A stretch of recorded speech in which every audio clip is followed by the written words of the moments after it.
Hello दोस्तों, तो मैं ज्योतिष और ये मेरा प्यारा सा चैनल जोशी फिजिक्स में आपका स्वागत है। तो दोस्तों आज हम लोग आ गए हैं प्रकाश के परावर्तन का वन शॉट लेकर, जो वन शॉट इसमें कंप्लीट रिवीजन हम लोग करेंगे। ये पहला चैप्टर है फिजिक्स का और इससे कम से कम तो 6 से 8 मार्क्स बिहार बोर्ड के एग्जाम में पूछता है। बहुत ही इंपॉर्टेंट लेक्चर होने वाला है, ठीक है। तो सभी ध्यान से और पूरा का पूरा वीडियो देखेंगे, ठीक है। और कमेंट में ज़्यादा कमेंट ना करेंगे, सिर्फ वीडियो पर ज़्यादा ध्यान देंगे, क्योंकि आज का जो वीडियो होने वाला है ये बहुत ज़्यादा इंपॉर्टेंट और वेरी इंपॉर्टेंट होने वाला है। ये वन शॉट वीडियो होने वाला है जिसमें एक शॉट में पूरा फिजिक्स के परावर्तन हम लोग कंप्लीट करेंगे।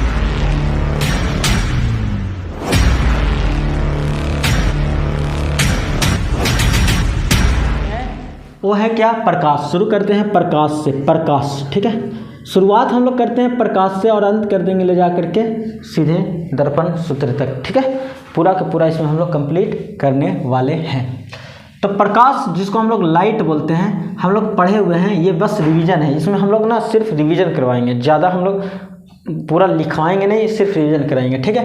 तो ध्यान से देखना और लगे रहना है, जुड़े रहना है, ठीक है, हमेशा ये पूरा वीडियो तक, ठीक है। तो प्रकाश हम लोग किसको बोलते थे, बोलो, याद है ना? प्रकाश ऊर्जा का एक रूप है जिसके सहायता से हम किसी वस्तु को देखते हैं। नहीं, प्रकाश ऊर्जा का एक रूप है जिसके सहायता से हम किसी वस्तु को देखते हैं, ठीक है। प्रकाश का जो गुण हम लोग बताए थे, गुण, इसका जो गुण होता है पहला, वो हम लोग बताए थे कि प्रकाश जो होता है, प्रकाश वो कुछ होता है सीधी रेखा में गमन करता है। प्रकाश कैसी रेखा में गमन करता है? सीधी रेखा में गमन करता है। दूसरा हम बताए थे कि प्रकाश के चाल जो निर्वात में इसका चाल होता है, चाल वो होता है कितना, बताओ, सबको याद है ना? 3 × 10⁸ मीटर पर सेकेंड होता है। किसमें? निर्वात में, ठीक है, जहाँ पे कुछ नहीं। निर्वात हम किसको बोलते हैं? निर्वात हम उसको बोलते हैं जहाँ पे कुछ नहीं होता है, मतलब कि हवा भी नहीं हो, कुछ नहीं हो, हवा भी नहीं हो, नहीं, एकदम बिल्कुल वैक्यूम खाली जगह है, उसको हम लोग बोलते हैं कुछ निर्वात बोलते हैं, जहाँ प्रकाश का चाल कितना होता है? 3 × 10⁸ मीटर पर सेकेंड, ठीक है।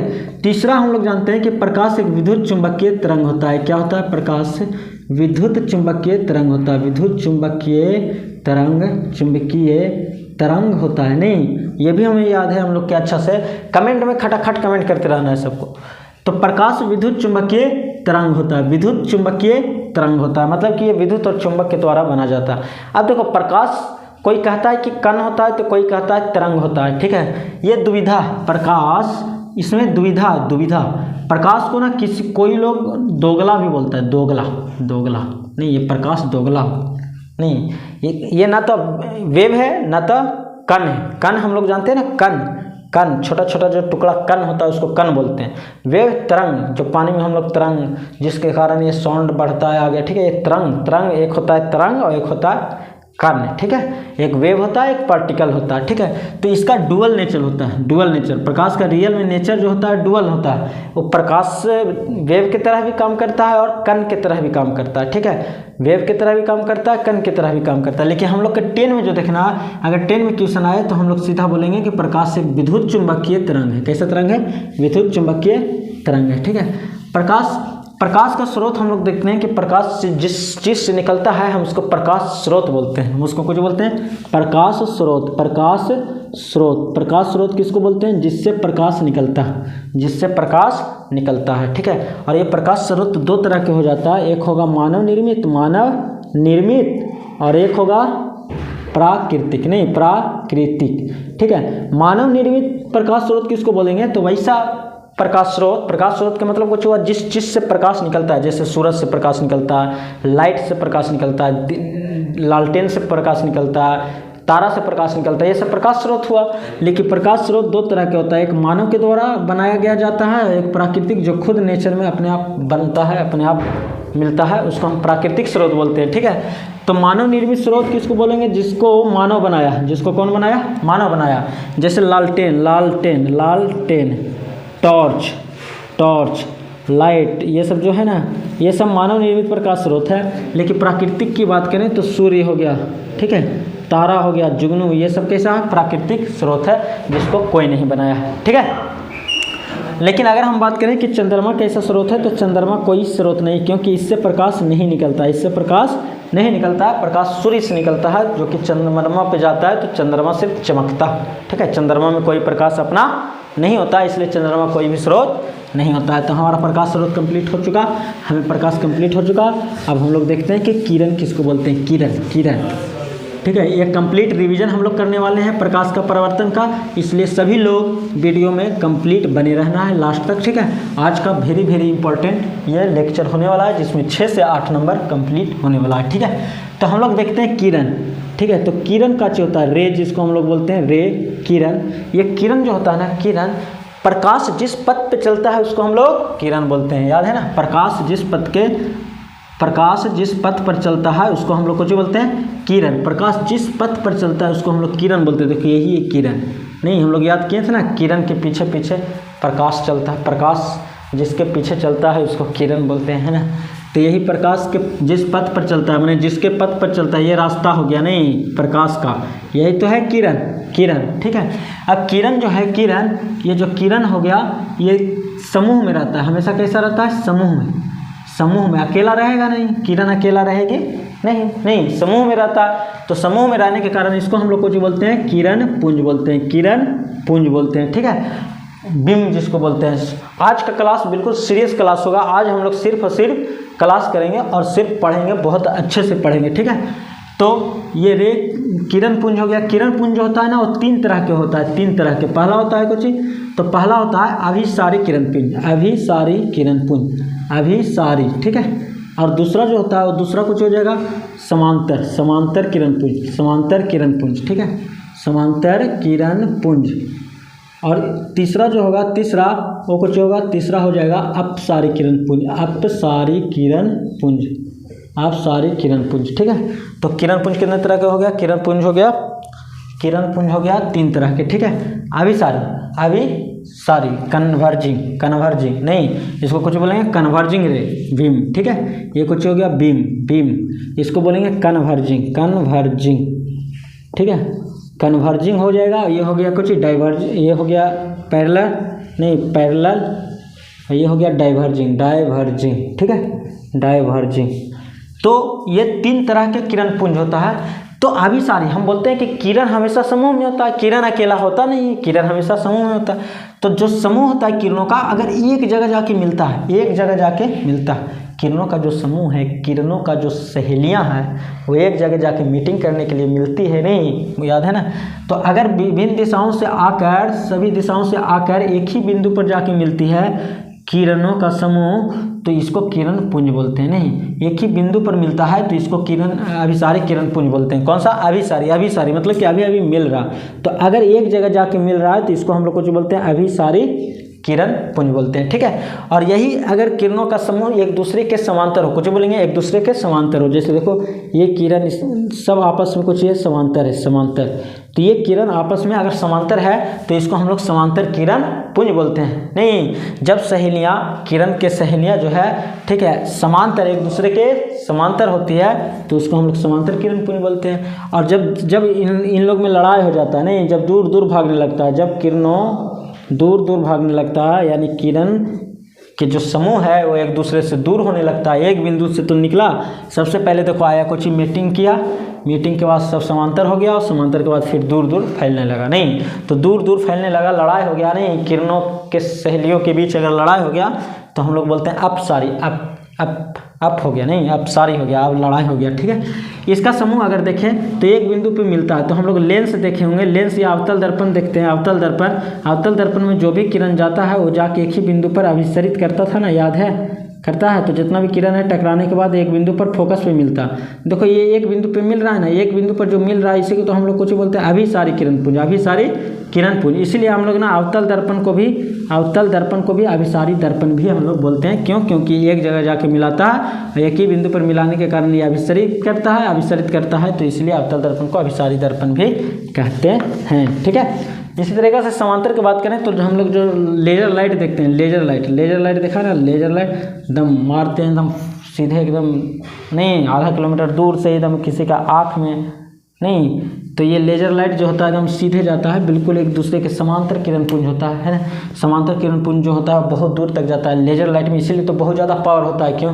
क्योंकि उसमें फैलता सिकुड़ता नहीं है, उस समांतर होता है। समांतर होता है तो सारा एनर्जी एक ही दिशा में जाता है, इसलिए लेजर का लाइट जो होता है वो बहुत दूर तक जाता है। नहीं, और तो लेजर लाइट जो हो गया इसी तरीके से समांतर किरणपुंज जितना सीधे चलता है लाइट समांतर किरणपुंज हो जाएगा। ठीक है, एक ही बिंदु से निकलकर जो फैल रहा है अपसारी, इसको अपसारी बोलेंगे। अपसारी का मतलब हुआ जैसे में हमारे घर में लाइट लगा होता है, नहीं हमारे घर में जो बिजली वाला लाइट लगा हुआ वो एक बिंदु पे रहता है, वहाँ से पूरा घर में लाइट मिलता नहीं। तो या फिर टॉर्च हो गया, टॉर्च जलाते हैं तो पूरा फैला देता है। तो ये सब कैसा हो गया? ऐसा टॉर्च नहीं होता है, टॉर्च ऐसा ही होता है ना। तो टॉर्च भी हो गया जो कैसा हो गया, तो अपसारी किरणपुंज उससे निकलता है। ठीक है, समांतर किरणपुंज और अभिसारी किरणपुंज। तो हम लोग को किरणपुंज कंप्लीट हो गया। ठीक है, तो हम लोग किरणपुंज कंप्लीट कर चुके हैं। ठीक है, प्रकाश कंप्लीट कर चुके हैं, किरणपुंज भी कंप्लीट हो चुका। अब हम लोग देखते हैं प्रकाश के परावर्तन। ठीक है, प्रकाश के परावर्तन। तो किसी को घबराना नहीं है, बस पढ़ते रहना है, मन लगा के पढ़ते रहना है। ठीक है, हम लोग देखने वाले हैं प्रकाश के परावर्तन। प्रकाश के परावर्तन। अब आ गए प्रकाश के परावर्तन। सबसे पहले प्रकाश था, प्रकाश के परावर्तन आ गया। नहीं, दम हमें लगे रहना है, लास्ट तक लगे रहना है। नहीं, मंजिल भी जिद्दी है, रास्ते भी जिद्दी है। ठीक है, देखते हैं कल क्या होगा, हमारे हौसले भी जिद्दी है। ठीक, तो प्रकाश के परावर्तन। प्रकाश के परावर्तन, देखो प्रकाश का परावर्तन कुछ होता है। प्रकाश अगर किसी वस्तु से टकरा के लौट जाता है तो इस घटना को बोलते हैं प्रकाश के परावर्तन। नहीं, किसी वस्तु से प्रकाश टकराया लौट गया तो इसको हम लोग को जो बोलते हैं प्रकाश के परावर्तन। परावर्तन, परावर्तन, परा और लौट गया, नहीं परावर्तन।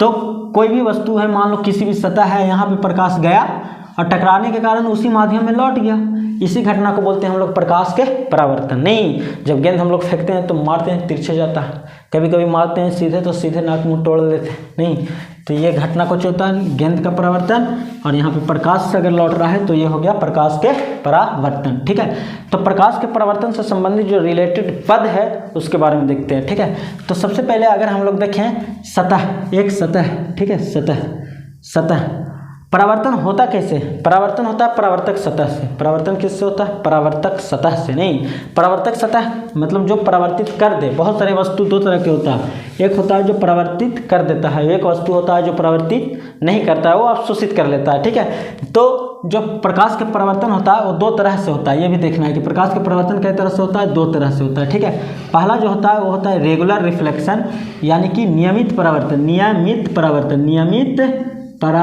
नियमित परावर्तन। नहीं, पहला जो होता है कुछ होता है नियमित परावर्तन, मतलब कि एक नियम रूप से परावर्तित होता है, जिसको हम लोग बोलते हैं रेगुलर रिफ्लेक्शन। रिफ्लेक्शन। ठीक है, ये जो रिफ्लेक्शन होता है रेगुलर होता है, मतलब कि एकदम ना एक नियम कानून से उसमें परावर्तन होगा। ठीक है, और एक होता है, एक जो होता है, एक दूसरा होता है वो होता है अनियमित परावर्तन। दूसरा का कुछ होता है अनियमित परिवर्तन, अनियमित परावर्तन। ठीक है, अनियमित परावर्तन। दो तरह से प्रकाश का परावर्तन होता है, एक नियमित और एक अनियमित। ठीक है, तो अनियमित के मतलब कुछ हुआ कि इसका परावर्तन जैसे तैसे होता है, जने मन ओने परिवर्तित हो गया, मार रहे हैं सीधे तो लग गया उधर, मार रहे हैं उधर तो उल्टा नाक मुंह टूट गया। नहीं, तो अनियमित रूप से परिवर्तन हो रहा है, उसको अनियमित मतलब इरेगुलर। ये कैसा हो गया? Irregular reflection. ठीक है, इसमें भी रिफ्लेक्शन होता है लेकिन रेगुलर नहीं, इरेगुलर होता है, मतलब कि परावर्तन सही ढंग से नहीं होता है। जैसे हम लोग देखते हैं, अगर ये मान लो सतह है, एक ऐसा सतह है जिसमें अगर यहाँ से लाइट आ रहा है, ठीक है, तो टकराया, टकराने के बाद सीधे लौट गया। एक किरण और आया यहाँ से सीधे तो ये भी सीधे लौट गया। ठीक है, ये भी एक किरण और आया तो ये भी इस तरीके से लौट गया। देखो ये एक तरह से एकदम ना रेगुलर रिफ्लेक्शन है, नियमित परावर्तन, जैसे एकदम जा रहा है सीधे सीधे लौट जा रहा है, इसमें कोई दिक्कत नहीं है। लेकिन इसमें देखना ध्यान से कि यहाँ से एक किरण आ रहा है, ये इधर चल गया, एक किरण यहाँ से आ रहा है, ये इधर चल गया, एक किरण यहाँ से आ रहा है जो इधर चल गया, एक किरण यहाँ से आ रहा है जो इधर चल गया। बताओ, ये जो हुआ इधर से जा तो रहा था, सब ठीक जा रहा है, सब ठीक, लेकिन लौटते समय सब एक इधर आ गया, एक इधर आ गया, एक इधर आ गया, जाने तने लौट गया। नहीं, तो ये हो गया इरेगुलर रिफ्लेक्शन, मैंने अनियमित परावर्तन। ऐसा होता क्या है? ऐसा इसलिए होता है क्योंकि देखो ये चिकनी सतह होता है। कैसा होता है? चिकनी सतह। तो रेगुलर रिफ्लेक्शन जो होता है यानी नियमित परावर्तन वो चिकनी सतह में होता है। कैसा? चिकनी सतह, जैसे में दर्पण देखें ना हम लोग, दर्पण हो गया, पानी हो गया, जो ये सब हो गया, शीशा वगैरह, ये चिकनी सतह होता है। चिकनी सतह के कारण उसका परावर्तन उसमें जो होता है रेगुलर होता है। रेगुलर परावर्तन होने के कारण इसमें हमारा प्रतिबिंब बन जाता है। यहाँ कोई वस्तु है तो इसका प्रतिबिंब कुछ हो जाएगा, इधर प्रतिबिंब बन जाएगा। लेकिन इसमें कोई वस्तु है, इसका प्रतिबिंब कैसे बनेगा? इसका लाइट जलने तो नहीं हो गया, इसका प्रतिबिंब नहीं बनता। तो इरेगुलर में कुछ भी हो जाएगा, जैसे कागज हो गया, ठीक है, ये बोर्ड हो गया, ठीक है, कोई भी वस्तु हो गया, ठीक है, जो चिकनी नहीं है, रुखड़। कैसा? रुखड़ वस्तु नहीं, तो रुखड़ वस्तु जो होता है, जैसे मैं मान लो कि उसका सतह इससे रहता है, चिकना नहीं रहता है, ठीक है। जैसे बोर्ड है, देखने में तो चिकना लग रहा है लेकिन चिकना है नहीं। इसको अगर और बड़ा करके देखें, माइक्रोस्कोप वगैरह से देखो तो इसमें ना सतह उबड़ा खाबड़ होगा, ठीक है। अगर चिकना रहता तो हमारा चेहरा इसमें क्लियर दिख जाता, ठीक है, क्योंकि चिकना रहता तो परावर्तन चिकना तरीका से एकदम रेगुलर रिफ्लेक्शन होता, नियमित परावर्तन होता, जिसके कारण हमारा चेहरा इसमें आसानी से दिख जाता, ठीक है। तो चिकना ये होता नहीं है, ठीक है। चिकना कौन होता है? जो चिकना वही होता है जिसमें हमारा चेहरा दिख जाता है, ठीक है। तो नियमित परावर्तन हो गया, जो रेगुलर परावर्तन करता है, एक नियमित परावर्तन करता है जो चिकनी सतह पर परावर्तन होता है जिसका, ठीक है, जैसे में दर्पण, ठीक है, इसमें प्रतिबिंब बनता है, इसमें प्रतिबिंब कुछ होता है, इसमें प्रतिबिंब बनता है, लेकिन इसमें प्रतिबिंब नहीं बनेगा, इसमें चेहरा नहीं बनावेगा, इसमें चेहरा नहीं दिखाएगा, इसमें चेहरा दिखा देगा, ठीक है। तो ये हो गया नियमित परावर्तन और ये हो गया अनियमित परावर्तन। ये समझ में आ गया होगा? बोलो, क्लियर है? सबका क्लियर है? एकदम मस्त है, एकदम इसमें कोई दिक्कत नहीं है किसी को, ठीक है। चलो ठीक है, तो सबको क्या करना है? सबको वीडियो को शेयर करना है, ठीक है, अपने दोस्तों के पास, और इसमें जोड़ना है, क्योंकि ये 1 शॉर्ट वीडियो है। और इसको अपन जो सब्सक्राइब नहीं किया है, सब्सक्राइब जरूर कर लेना है, क्योंकि अच्छे वीडियो हम लोग लाते रहेंगे, ठीक है। फिजिक्स पढ़ने के बाद हम लोग बायोलॉजी पढ़ेंगे, उसके बाद मैथ्स में भी गर्दा उड़ाएंगे, ठीक है। और इस पर बोर्ड में नंबर लाएंगे ज़बरदस्त तरीका से। साइंस में 90 पार, अब की बार 90 पार, क्योंकि साथ में है ज्योतिष सर, ठीक है। तो हो गया कुछ नियमित परावर्तन हो गया। अब नियमित परावर्तन होता है तब हम लोग के बनता है दर्पण, कुछ बनता है दर्पण, मिर्रर बनता, नहीं मिर्रर, ठीक है, मिर्रर बनता यानी दर्पण बनता है, ठीक है। तो ये दर्पण जो होता है, दर्पण कुछ होता है, दर्पण वो सतह होता है जो नियमित रूप से परावर्तन करता है। कुछ बोलेंगे दर्पण वह सतह होता है, वैसे सतह होता है जो प्रकाश को नियमित रूप से परावर्तन करता है। नियमित रूप से परावर्तन करने के कारण इसमें प्रतिबिंब क्लियर बनता है, हमारा चेहरा क्लियर दिख जाता है, हमारा चेहरा दर्पण में क्लियर दिख जाता है। नहीं, हम जैसे रहते हैं वैसे दिखा जाता है। हमारा चेहरा गंदा है तो दर्पण एकदम गंदा दिखा देगा कि बाबू देखो तू ऐसा है, ठीक है। तो चोर है तो दर्पण चोर दिखावेगा, ठीक है। इंसान है तो दर्पण इंसान दिखावेगा। तो अगर पूछना है कि हम कैसा लग रहे हैं, हम सही में चोर हैं, इंसान है, तो दर्पण के सामने खड़ा हो जाना, वो असली दोस्त है, वो कभी झूठ नहीं बोलेगा। भले ही दर्पण के फ्रेम सोने का हो, लेकिन वो झूठ नहीं बोलेगा, वो हमेशा सच बोलेगा। अगर तुमको लगता है कि चेक करना है खुद को कि हम कैसा है, तो दर्पण के सामने खड़ा हो जाना है। नहीं, दर्पण बता देगा कि तू चोर है या फिर इंसान है। नहीं, तो दर्पण सच्चा दोस्त है, ठीक है। दर्पण किसको बोलते हैं? दर्पण वो सतह होता है जो बिल्कुल चिकनी होता है, जो प्रकाश को नियमित परावर्तन करता है, जिसमें प्रतिबिंब बनता है। नहीं, दर्पण दो तरह के होता है। एक होता है समतल दर्पण। कैसा होता है? समतल दर्पण होता है, इसको बोलते हैं प्लेन मिरर। कैसे कुछ बोलते हैं? प्लेन मिरर, नहीं हम मिरर बोलते हैं इसको, ठीक है। प्लेन मिरर कुछ बोलते हैं प्लेन मिरर। दूसरा जो होता है वो गोलीय दर्पण। काचे होता है? गोलीय दर्पण, ठीक है। गोलीय दर्पण में हम लोग कुछ बोलते हैं इसको स्फेरिकल मिरर, ठीक है। ये हो गया स्फेरिकल मिरर, गोलीय दर्पण। ये हो गया समतल दर्पण। समतल दर्पण हम किसको बोलेंगे? वैसा दर्पण जिसका सतह बिल्कुल समतल हो, बिल्कुल सतह हो, ठीक है, समतल। ये जो परावर्तक सतह है, देखो परावर्तक जहाँ से प्रकाश लौटेगा, ये है परावर्तक सतह। परावर्तक सतह किसको बोलते हैं? वैसा सतह जहाँ से प्रकाश लौट जाता है, जो प्रकाश को लौटा देता है, परावर्तित कर देता है, उसको हम लोग बोलते हैं परावर्तक सतह। तो देखो दर्पण के 2 साइड होता है, एक साइड इधर हो गया, एक साइड इधर हो गया। इधर जो होता है वो सिल्वर से पॉलिश किया जाता है, पॉलिश नहीं, तो ये पॉलिश रहता है, और ये रहता है इधर वाला शीशा का जो चिकना होता है, ठीक है। तो प्रकाश इसी पर आता है, यहीं से फिर कुछ होता है परावर्तित होता है, इसलिए इसको हम लोग बोलते हैं परावर्तक सतह।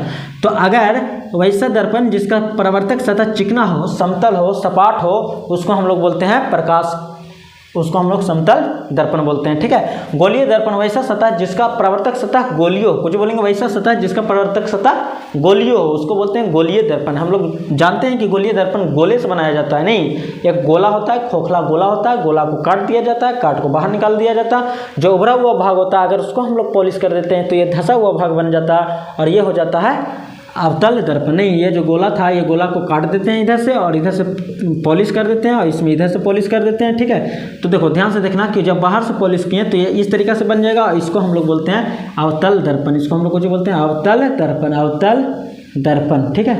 और एक होता है जो इधर से इसको जो पेन पॉलिश किए तो ये उभरा हुआ पार्ट हो गया, इसको हम लोग बोलते हैं उत्तल दर्पण, उत्तल दर्पण, ठीक है। तो इसका मतलब ये हुआ कि दर्पण, गोलीय दर्पण दो तरह के होता है, एक उत्तल दर्पण होता है और एक अवतल दर्पण होता है। ये हो गया कन्वेक्स मिरर, कन्वेक्स मिरर, ये हो गया कनकेव मिरर, कनकेव मिरर, ठीक है। ये कनकेव मिरर हो गया, कन्वेक्स मिरर हो गया। कन्वेक्स मिरर में कुछ होता है, कन्वेक्स मिरर में जो परावर्तक सतह है, देखो ये उभरा होता है, परावर्तक सतह उभरा होता है। कनकेव मिरर में परावर्तक सतह धंसा होता है, देखो अंदर की ओर है, ये धंसा हुआ है, ठीक है। हम लोग ना एक पॉइंट होता है बीच में दर्पण के, उसको बोलते हैं मध्य बिंदु, पोल, ध्रुव बोलते हैं इसको, कुछ बोलते हैं ध्रुव, इसको लिखते हैं पी से। तो इसमें भी एक बिंदु होगा, इसको भी पी से लिखेंगे, एक बिंदु पी। और ये गोला जो था, गोला के बीच में एक केंद्र होता है, नहीं, जिसको वक्रता केंद्र बोलते हैं, सी से बोलते हैं। और एक लाइन जो है ये सी से पी से होते हुए जाता है, ठीक है। इसको हम लोग कुछ बोलते हैं, इसको बोलते हैं मुख्य अक्ष, मुख्य अक्ष बोलते हैं या प्रधान अक्ष बोलते हैं, प्रधान अक्ष बोलते हैं, ठीक है। अक्ष, प्रधान अक्ष या मुख्य अक्ष, ठीक है। अब ध्यान से देखो तो पी, इसको कुछ बोलते हैं पी और ये होता है सी। पी और सी के बीच में जो बिंदु होता है उसको हम लोग कुछ बोलते हैं फोकस, फोकस, सबका फोकस बढ़ाना, नहीं, फोकस बढ़ाना। तो ध्यान से देखो ये उत्तल दर्पण का फोकस दाईं साइड हो गया, अवतल दर्पण का फोकस बाईं साइड हो गया, नहीं, अवतल दर्पण का फोकस बाईं साइड हो गया, उत्तल दर्पण का फोकस दाईं साइड हो गया, ठीक है। फोकस करो यहाँ पे ध्यान से, ठीक है, ध्यान यहाँ पे रहना चाहिए सबको, ठीक है। तो हम लोग फोकस कर रहे हैं जबरदस्त तरीका से कि उत्तल दर्पण का फोकस दाईं साइड, अवतल दर्पण का फोकस बाएं साइड, ठीक है। अब हम लोग देखो यहाँ पे जो व्यास था, इस गोला, जिस गोला से बनाया गया था दर्पण, इस गोला का जो व्यास था इसको हम लोग बोलते हैं द्वारक, कुछ बोलते हैं द्वारक। द्वारक मतलब कुछ होता है, द्वार होता है जिससे प्रकाश अंदर एंट्री करता है, नहीं, तो ये हो गया प्रकाश के द्वारक, ठीक है। तो ये हुआ गोलीय दर्पण जो दो तरह के होता है, उत्तल दर्पण और अवतल दर्पण। हम लोग सबसे पहले देखते हैं कि समतल दर्पण का गुण, उसके बाद आते हैं अवतल गोलीय दर्पण में, ठीक है। तो समतल दर्पण हो गया, नहीं, अब समतल दर्पण के गुण देखते हैं, समतल दर्पण के गुण, ठीक है, समतल दर्पण के गुण, ठीक है। तो इसका गुण अगर देख ले, इसका गुण देखें समतल दर्पण का गुण, तो सबसे पहले कुछ होता है समतल दर्पण में, कुछ होता है, बताओ समतल दर्पण में होता कुछ है। तो समतल दर्पण में कोई भी वस्तु आगे अगर खड़ा है तो उसका प्रतिबिंब कहाँ बनता है, पीछे बनता है, बनता है कि नहीं। समतल दर्पण में जितना आगे है उतना ही पीछे बनता है। अगर ये x दूरी पर है तो ये x दूरी पर बनता है, ये अगर h है तो इसका ऊंचाई भी h ही ऊंचाई के वस्तु का प्रतिबिंब बनता है, ठीक है। और सीधा बनता है, कैसा प्रतिबिंब बनता है, सीधा। ये है प्रतिबिंब, ये कुछ है प्रतिबिंब है और ये कुछ है वस्तु है, ठीक है। ये हो गया समतल दर्पण, समतल दर्पण, समतल दर्पण, ठीक है, प्लेन मिरर। तो ध्यान से देखो, वस्तु अगर आगे है तो प्रतिबिंब पीछे बनता है, वस्तु जितना आगे है प्रतिबिंब उतना ही पीछे बनता है। वस्तु सीधा, प्रतिबिंब भी सीधा बनता है, लेकिन प्रतिबिंब जो है ये काल्पनिक बनेगा, काल्पनिक या आभासी, इसको बोलेंगे आभासी बनता है, ठीक है। और ये अगर v के स्पीड से जा रहा है, ये अगर v के स्पीड से आगे जा रहा है तो प्रतिबिंब इसको उधर से 2v के स्पीड से आता हुआ प्रतीत होगा। ऐसा कैसा कुछ होगा, प्रतीत होगा, इसको दूर 2v से आते हुए कुछ होगा, प्रतीत होगा, नहीं। और एक चीज़ जान लो कि अगर हम लोग को किसी वस्तु को, हम लोग को पूरा प्रतिबिंब प्राप्त करना है समतल दर्पण में, तो उसका ऊंचाई कम से कम हमारी ऊंचाई के आधा होना चाहिए, ठीक है। अगर हम मान लो कि 5 फीट के हैं, हम लोग कितना है 5 फीट के हैं, 5 फीट के, तो हम लोग के दर्पण कम से कम 2.5 फीट के होना चाहिए, तब हमको पूरा चेहरा दिखाई देगा। नहीं, हम लोग आईना लेके देख ले पूरा ऊपर नीचे करते हैं, हमारा पूरा चेहरा दिखता ही नहीं, बस इतना दिखता नहीं। तो जो हम लोग के घर में जो गोदरेज वगैरह आता है उसमें बड़ा लंबा शीशा रहता है, नहीं, उसमें लंबा शीशा इसीलिए दिया हुआ रहता है कि नीचे से ऊपर तक पूरा सजना, इसलिए लोग को नहीं, इसलिए लोग तो खूब झाड़ती अपना पूरा नीचे से ऊपर सजना नहीं है, तो खुद से देखना, एक बार शीशा में खड़ा होकर तो देखा होगा शीशा बहुत बड़ा होता है, नहीं। तो समतल दर्पण में कम से कम पूरा प्रतिबिंब प्राप्त करने के लिए कम से कम दर्पण की ऊंचाई आधा होना चाहिए। दर्पण की ऊंचाई कितना होना चाहिए, आधा होना चाहिए। ऑब्जेक्टिव का VVI क्वेश्चन है, ठीक है। तो समतल दर्पण के गुण हो गया कंप्लीट, ठीक है। सब ध्यान दे रहा है, देखो अगर ध्यान नहीं देगा, भटक गया तो सब खत्म हो जाएगा, ठीक है, सब चला जाएगा। हम लोग एकदम ध्यान से पढ़ेंगे, नहीं, हौसला खोना नहीं है, हौसला खोना नहीं है, हम लोग पढ़ेंगे मन से ज़बरदस्त तरीक़ा से, ठीक है, और आगे बढ़ते रहना है। हम लोग ना दर्पण में आ जाओ, दर्पण, ठीक है, ठीक है। तो सब ध्यान से देखना है, ठीक है। और चलो, तो दर्पण जो होता है ना, गोलीय दर्पण पे आते हैं। तो गोलीय दर्पण जानते हैं 2 तरह के होता है, अवतल दर्पण और उत्तल दर्पण, ठीक है। अवतल दर्पण किसको बोलते हैं? अवतल दर्पण जिसका सतह कुछ होता है इस तरीक़ा से धंसा होता है, उसको बोल सकते हैं कि परावर्तक सतह धंसा होता है, ठीक है। ये हो गया अवतल दर्पण। और ये कुछ हो गया उत्तल दर्पण। उत्तल दर्पण जिसका परावर्तक सतह उभरा होता है, ठीक है। इससे पहले हम लोग प्रतिबिंब देख लेते हैं। प्रतिबिंब देख लेते हैं, उसके बाद हम लोग देख लेंगे कुछ, उसके बाद हम लोग दर्पण देख लेंगे अच्छा से, ठीक है। प्रतिबिंब किस में बनता है? तो प्रतिबिंब दर्पण में बनता है, ठीक है। दर्पण में ही तो प्रतिबिंब बनता है ना। प्रतिबिंब जो होता है वो किसको बोलते हैं कि जब किरण किसी वस्तु से निकलता है, जैसे देखो ये अवतल दर्पण था, इसमें P होता है, इसमें C होता है, इसमें F होता है। हम वस्तु को यहाँ रख देते हैं, ठीक है। वस्तु से 2 किरण निकलते थे, एक समांतर जाता है। हम जानते हैं इसका नियम कि जो समांतर जाता है वो कहाँ से लौटता है? तो F से लौटता है, ठीक है। तो पहला नियम जान लो कि किरण कैसे कैसे चलता है। नहीं, दर्पण में प्रकाश की किरणों का चलने का नियम, ठीक है। जब हम लोग इमेज बनाना शुरू करेंगे तो उससे पहले हमको यह देखना होगा कि आखिर किरण दर्पण में चलता कैसे कैसे है, ठीक है। तो पहला नियम था कि सबसे पहले जो समांतर जाता है वो दर्पण से टकराने के बाद फोकस से लौटता है, ये हमको पता है, ठीक है। दूसरा कि अगर कोई किरण फोकस से जाता है तो दर्पण से परावर्तन के बाद समांतर लौटता है। कहाँ से लौटता है? समांतर लौटता है। तीसरा नियम कि अगर कोई C से जाता है, C से जाता है, ठीक है। जब C से जाता है तो टकराने के बाद वो C से ही लौटता है। नहीं, कहाँ से लौटता? C से लौटता है। C से जाता है तो C से लौटता है। तीसरा चौथा हम लोग देख रहे कि अगर P से जितना डिग्री कोण बना के जाता है उतना ही डिग्री कोण बना के लौटता है, ठीक है। ये हम लोग देख रहे हैं प्रतिबिंब में, ठीक है। प्रतिबिंब में ये हो गया कुछ प्रतिबिंब बनाने से पहले हमको ये देखना होगा, इसका नियम जानना होगा, ठीक है। तो सबसे पहले हम लोग ये नियम जानते हैं कि प्रकाश कैसे कैसे दर्पण में चलता है, ठीक है। प्रकाश कैसे कैसे दर्पण में चलता है। प्रकाश कैसे कैसे दर्पण में चलता है? तो प्रकाश सबसे पहले कि अगर मुख अक्ष, ये कुछ ये मुख अक्ष, ठीक है। तो मुख अक्ष के समांतर होता है, तो समांतर जब होता है, ठीक है, तो परावर्तन होने के बाद वो फोकस से गुजरता है। पहला नियम ये, ठीक है। दूसरा कि कोई भी किरण अगर C से जाता है, C से, तो टकराने के बाद C से लौटता है। और दूसरा कि अगर कोई किरण F से जाता है, फोकस से, ये F है, फोकस से जाता है तो टकराने के बाद समांतर लौटता है। और चौथा कि अगर P, यहाँ पे P होता है, जितना डिग्री कोण बना के आता है उतना ही डिग्री कोण बना के लौटता है। ये होता है परावर्तन के नियम, I = R। तो कह रहा होगा कि परावर्तन के नियम नहीं बताएं, तो परावर्तन के नियम बहुत आसान है, पूछता 2 नंबर के हैं लेकिन बहुत आसान है, उसको भी हम लोग देख सकते हैं। परावर्तन के नियम याद है? बोलो, परावर्तन के नियम कितने होते हैं? बोलो जल्दी बताओ कि परावर्तन के नियम कितना होता है? 2 होता है, सिंपल है। परावर्तन के नियम, ये जो परावर्तन होता है ना, एक नियम से परावर्तन होता है। ऐसा नहीं कि जैसे तैसे परावर्तन होगा, जैसे तैसे परावर्तन होगा वो तो अनियमित परावर्तन हो जाएगा। नहीं, नियमित परावर्तन का मतलब होता है कि एक नियम से परावर्तन होता है। नहीं, इसलिए परावर्तन के नियम होता है, कितना नियम है? 2 नियम। नहीं, नियम कानून से, ठीक है। तो 2 नियम होता है। पहला इसका नियम कितना होता है? 2। परावर्तन के नियम कितना होता है? 2। परावर्तन के नियम 2 है, 2 रूल, ठीक है। पहला जो नियम है वो ये है कि देखो, आपतित किरण जो आपतित किरण होता है, आपतित किरण होता है, ठीक है। अब बताओ, अब बोलेगा कि आपतित किरण कुछ होता है, तो आपतित किरण ये सबको पता है, ठीक है। ध्यान से देखना, अगर ये सतह है, ये कच्चे सतह, समतल सतह, ठीक है। तो एक किरण जो इस पे आपतित होता है, जो इस पे कुछ होता है आपतित, उसको हम लोग कुछ बोलते हैं आपतित किरण। जो किरण इस पे आपतित होता है उसको हम लोग कुछ बोलते हैं आपतित किरण। मतलब किरण जो टकराता है, किसी सतह से जाकर टकराता है, तो टकराने वाले किरण को आपतित किरण बोलते हैं। नहीं, टकराया, जिस बिंदु पर टकराया उसको हम लोग बोलते हैं आपतन बिंदु, आपतन बिंदु, ठीक है। यही तो है आपतित किरण। ये कुछ है आपतित किरण, आपतित किरण, ठीक है। और ये कुछ है आपतन बिंदु। टकराया, टकराने के बाद ये कुछ होगा, लौट जाएगा। टकराने के बाद कुछ होगा, लौट जाएगा। तो जब ये टकराने के बाद लौटा तो लौटने वाला को हम लोग परावर्तन बोलते हैं, परावर्तित नहीं। तो ये हो गया परावर्तित किरण। ये कुछ हो गया परावर्तित किरण, ये इसको कुछ बोलेंगे परावर्तित किरण। नहीं, इंसिडेंट रे, इसको कुछ बोलते हैं इंसिडेंट रे, ठीक है। और ये हो गया रिफ्लेक्टेड रे, रिफ्लेक्टेड रे, ठीक है। ये रिफ्लेक्ट कर गया, ठीक है। अब ये इंसिडेंट रे और ये रिफ्लेक्टेड रे यानी परावर्तित किरण और आपतित किरण जो है वो जाके सबसे पहले आपतन बिंदु किसको बोलते हैं? तो वह बिंदु जहाँ पे ये किरण आके टकराता है, टक्कर मारता है, जहाँ पे किरण आके एकदम सीधे जिस पॉइंट पे हिट करता है उसी पॉइंट को हम लोग आपतित किरण करते हैं। वहाँ के बाद टकरा के लौटता है, लौटने को कुछ बोलते हैं परावर्तित किरण बोलते हैं। और इसी बिंदु पर हम ना एक अभिलंब खींचते हैं, अभिलंब, काल्पनिक रेखा एक अभिलंब खींचते हैं, इसको हम लोग अभिलंब बोलते हैं, लंब खींचते हैं आपतन बिंदु पर, ठीक है। इसी को हम लोग कुछ बोलते हैं अभिलंब, इसको हम लोग कुछ बोलते हैं अभिलंब। तो आपतित किरण और परावर्तित किरण के बीच आपतन बिंदु पर जो लंब डालते हैं उसी को हम लोग अभिलंब बोलते हैं, नॉर्मल। इसको एन से लिखेंगे, ठीक है, ये है नॉर्मल, कुछ है नॉर्मल। तो नॉर्मल और ये आपतित किरण के बीच जो कोण बनता है इसी को बोलते हैं ई, आपतन कोण, इसको कुछ बोलते हैं आई से लिखते हैं आपतन कोण।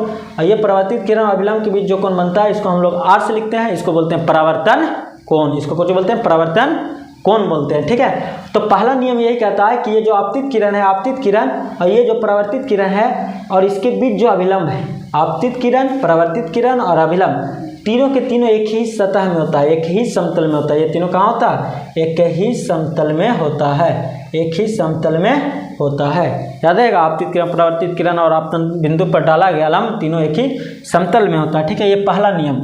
दूसरा नियम कुछ होता है, दूसरा नियम ये होता है कि ये जो आपतन कोण दिखाई दे रहा है आई और ये जो परावर्तन कोण दिखाई दे रहा है आर, ये दोनों आपस में बराबर होता है, ये दोनों कुछ होता है बराबर, आई बराबर आर। दूसरा नियम कुछ है, क्वेश्चन पूछता है कि परावर्तन के दूसरा नियम कुछ है, तो दूसरा नियम होता है आपतन कोण परावर्तन कोण के बराबर होता है, यानी आई बराबर आर होता है। कोई कहेगा बताओ कि आपतन कोण का मान है 50 डिग्री, तो परावर्तन कोण का मान कितना होगा? तो ये भी 50 डिग्री होगा, ठीक है। कोई कहेगा आपतन कोण का मान 0 डिग्री, तो परावर्तन कोण के मान भी कितना होगा? 0 डिग्री। बताओ क्वेश्चन, बताओ आंसर बताओ कि आपतित किरण अगर अभिलंब से आता है तो टकराने के बाद कहाँ से जाता है, ठीक है, कमेंट में कमेंट करना। आपतित किरण अभिलंब से आता है तो वो टकराने के बाद कहाँ से लौटता है? तो अभिलंब से आने वाला टकराने के बाद अभिलंब से ही लौटेगा। बहुत ही सिंपल है, ये दो नियम इंपॉर्टेंट है, 2 नंबर में पूछता, याद कर लेना है अच्छे से, ठीक है, और लिख लेना है, कॉपी लेकर बैठना है, कलम से लिखना है, ठीक है। तो परावर्तन के नियम समझ में आ गया, आपतन कोण परावर्तन कोण समझ में आ गया, ठीक है। तो हम लोग नियम देख लिए थे कि प्रकाश कैसे कैसे चलता है। प्रकाश चलता है कि अगर ये P है, यहाँ पे C है, ये P होता है, ये F होता है और ये C होता है, तो प्रकाश समांतर आने वाला F से जाता, C से जाने वाला C से लौट जाता, ठीक है। और कुछ होता है बोलो, और जो P से जाता है जितना डिग्री कोण बना के आता है उतना ही डिग्री कोण बना के लौटता है, और जो F से जाता है, F से जो जाता है समांतर हो जाता है, नहीं टकराने के बाद समांतर लौटता है। ये नियम हम लोग के पता है, ठीक है। तो अब हम लोग देखते हैं प्रतिबिंब इमेज देख लेते हैं। इमेज पहले कि प्रतिबिंब किसको बोलते हैं? प्रतिबिंब, ठीक है। तो प्रतिबिंब जो होता है वो किसी वस्तु से आने वाली प्रकाश की किरणें, किसी वस्तु से आने वाली प्रकाश के किरणें, जैसे ये दर्पण था, ठीक है, दर्पण में ये P है, ये F है और ये कुछ है C है, और मान लो कि यहाँ पे कोई वस्तु है, वस्तु से आने वाली किरणें जब दर्पण से टकराता है तो परावर्तन के बाद ये कहाँ से जाएगा? F से जाएगा, और दूसरा C से भेजते हैं जो CA से लौटेगा। दर्पण से परावर्तन के बाद गया, परावर्तन हुआ, टकरा के लौटा, लौटने के बाद कहाँ पे कटा? देखो यहाँ पे कटा ना, तो जहाँ पे कटता है वही उसका कुछ होता प्रतिबिंब होता है। ये A B है तो ये हो जाएगा B डैश A डैश। तो प्रतिबिंब हम लोग किसको बोलते हैं? तो किसी वस्तु से आने वाली प्रकाश की किरणें दर्पण से परावर्तन के बाद जिस बिंदु पे कटेगा उसी बिंदु को हम लोग कुछ बोलेंगे प्रतिबिंब, इस वस्तु का प्रतिबिंब बोलेंगे। लेकिन जिस बिंदु पर डायरेक्ट कट जाता है वो वास्तव में कट गया तो इसको बोलेंगे वास्तविक प्रतिबिंब, वास्तविक प्रतिबिंब, इसको हम लोग कुछ बोलेंगे वास्तविक प्रतिबिंब, रियल इमेज, इसको कुछ हम लोग बोलेंगे रियल इमेज। यानी 2 तरह के होता है, एक रियल इमेज और एक होता है वर्चुअल के मतलब कि काल्पनिक, ठीक है, काल्पनिक। एक होता है काल्पनिक और एक होता है वर्चुअल, ठीक है, वर्चुअल। तो रियल इमेज और काल्पनिक प्रतिबिंब, और ये हो गया वास्तविक प्रतिबिंब। तो वास्तविक किसको बोलते हैं? जो देखो वास्तव में कटता है, दर्पण से टकराने के बाद, परावर्तन के बाद वास्तव में कटता है, उसको हम लोग बोलते हैं वास्तविक प्रतिबिंब। काल्पनिक जैसे कल्पना करते हैं, जैसे ये हो गया उत्तल दर्पण में कुछ करते हैं, ये वस्तु होता है, वस्तु से जाता है, किरण टकराता है, टकराने के बाद ये इधर लौट रहा है, रियल में लौटता इधर है, लेकिन हम लोग को लगता है कि ये फोकस से लौट रहा है, नहीं, लेकिन फोकस से लौटता नहीं है। ये C से भेजते हैं, ये भी इधर ही लौट जाता है, लेकिन हम लोग को लगता है कि ये C से आ रहा है, ठीक है, और यहाँ पे लगता है कि यहाँ पे कट गया, लेकिन यहाँ पे कटता उतरा है नहीं, ये रियल में है नहीं। इसका वस्तु का प्रतिबिंब यहाँ पे बन रहा जो रियल में नहीं है, दर्पण के अंदर में जो है वो रियल में नहीं है, वर्चुअल है, ये काल्पनिक है, ठीक है। तो इसको हम लोग काल्पनिक बोलते हैं, ठीक है। और काल्पनिक प्रतिबिंब को हम लोग पर्दा पे नहीं उतार सकते हैं, ठीक है। हम लोग पर्दा पर किसको उतार सकते हैं? वास्तविक प्रतिबिंब को, क्योंकि जो वास्तव में है हम उसी को ना पर्दा पर उतारेंगे। पर्दा पे हमको देखना है, वास्तव में रहेगा तब ना। शीशा के अंदर वो काल्पनिक है तो शीशा के अंदर हम पर्दा लगा सकते हैं? नहीं ना लगा सकते दर्पण के अंदर, ठीक है। तो समतल दर्पण में भी काल्पनिक प्रतिबिंब बनता है। याद रखना कि जो काल्पनिक बनता है, काल्पनिक प्रतिबिंब जो बनता है, ये काल्पनिक प्रतिबिंब जो है, काल्पनिक प्रतिबिंब हमेशा सीधा होता है, हमेशा सीधा बनता है, काल्पनिक प्रतिबिंब हमेशा सीधा बनता है, ठीक है। और पीछे बनता है, दर्पण के कहाँ बनेगा, पीछे बनेगा। काल्पनिक प्रतिबिंब हमेशा सीधा बनेगा, दर्पण के पीछे बनेगा। और ये जो वास्तविक होता है ये हमेशा उल्टा होगा, हमेशा उल्टा होगा। और ये हमेशा दर्पण के आगे बनेगा, हमेशा उल्टा बनेगा और हमेशा दर्पण के आगे बनेगा। इसको पर्दा पर नहीं उतार सकते हैं, इसको पर्दा पे नहीं उतार सकते हैं और इसको पर्दे पे उतार सकते हैं। कभी कभी क्वेश्चन पूछेगा कि वास्तविक प्रतिबिंब और काल्पनिक प्रतिबिंब में अंतर बताओ, तो वास्तविक प्रतिबिंब काल्पनिक प्रतिबिंब में अंतर यही कि हमेशा उल्टा बनता है, दर्पण के आगे बनता है, इसको पर्दे पे उतारा जा सकता है, इसको पर्दा पे उतारा नहीं जा सकता। ये काल्पनिक हमेशा सीधा बनता है और ये दर्पण के पीछे बनता है, ये अवतल दर्पण में बनता है, ये उत्तल दर्पण में बनता है और समतल दर्पण में बनता है। अवतल दर्पण में काल्पनिक प्रतिबिंब भी एक बार बनता है, ठीक है। तो ये हो गया, बोलो हो गया, पढ़ने में मज़ा आ रहा है, बोलो जल्दी जल्दी बोलो। और सुनो, देखो सीरियस होकर पढ़ना है हमको, नहीं हमको फिजिक्स पढ़ना है, फिजिक्स समझना है, ठीक है। पहला चैप्टर को एकदम ना धुआं उड़ा देना है, धुआं, ठीक है। पहला चैप्टर को गर्दा उड़ा देना है और इस चैप्टर से एक भी नंबर को हमको छोड़ना नहीं है। सारा के सारा जितना भी एग्जाम में आएगा पूरा के पूरा बना देंगे हम लोग, ठीक है। 10वां का बोर्ड में ज़्यादा हार्ड क्वेश्चन नहीं पूछता है, बहुत ही आसान पूछता है, ठीक है। तो हम लोग उसी तरह से रिवीजन आज पूरा कंप्लीट करने वाले हैं, ठीक है। तो उससे पहले हम लोग देखते हैं कि अवतल दर्पण में प्रतिबिंब कहाँ कहाँ बनता है, किसी भी वस्तु का प्रतिबिंब अवतल दर्पण और उत्तल दर्पण में कहाँ कहाँ बनता है। नहीं, पहले ये तो देख ले कि प्रतिबिंब कैसा कैसा बनता है। याद है ना सबको, बोलो सबको याद है, एक बार बोलो याद है, हाँ याद है। देखो हौसला नहीं खोना है, हौसला नहीं खोलना, नहीं हौसला हमेशा रखना है, जिंदा करके रखना। तो हम लोग देखेंगे प्रतिबिंब, ठीक है। सबसे पहले दर्पण में प्रतिबिंब, दर्पण में प्रतिबिंब में सबसे पहला जो है अवतल दर्पण में प्रतिबिंब, अवतल दर्पण में प्रतिबिंब, अवतल दर्पण में प्रतिबिंब, अवतल दर्पण में प्रतिबिंब, ठीक है, प्रतिबिंब, ठीक है। अवतल दर्पण में प्रतिबिंब कहाँ कहाँ बनता है, कैसे बनता है, नहीं वस्तुओं को स्थिति, वस्तु को कहाँ रखने पर उसका प्रतिबिंब कहाँ बनता है, ठीक है। बाकी सब कुछ ठीक है ना, किसी को कोई दिक्कत नहीं है। चलो तो हम लोग देखेंगे अवतल दर्पण में प्रतिबिंब, ठीक है। तो अवतल दर्पण में प्रतिबिंब ना 6 जगह पे रखते हैं हम लोग। कितनी स्थिति रखते हैं, 6 स्थिति होता है। कितना स्थिति होता है, 6 जगह पे हम लोग वस्तु को रख के अलग अलग तरह के प्रतिबिंब बनाते हैं, ठीक है। तो ध्यान से देखना।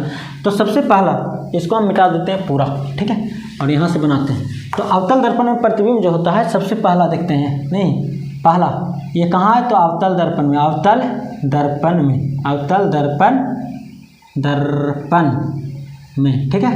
और ध्यान से देखना, सबसे पहले वस्तु को हम लोग रखते हैं, वस्तु को कहाँ रखते हैं, सबसे पहले रखेंगे। देखो ये दर्पण है ना, ये दर्पण है, दर्पण में P होता है, यहाँ C होता है, यहाँ पे F होता है। ये कौन सा दर्पण है, बोलो जल्दी, अवतल दर्पण, अवतल दर्पण। कौन सा दर्पण है, अवतल दर्पण, अवतल, ठीक है, अवतल, हाँ। चलो तो यहाँ पे देखो इधर अनंत होता है, ये कुछ होता है अनंत होता है, ये C है, ये F है, P है। सबसे पहले अगर वस्तु को अनंत पे रखते हैं, कहाँ रखते हैं, अनंत पे ले जा के बाबू को ना यहाँ बैठा दिए अनंत पे। नहीं, जब अनंत पे बैठाते हैं तो हम जानते हैं कि अनंत से आने वाला किरण हमेशा समांतर होता है, ठीक है।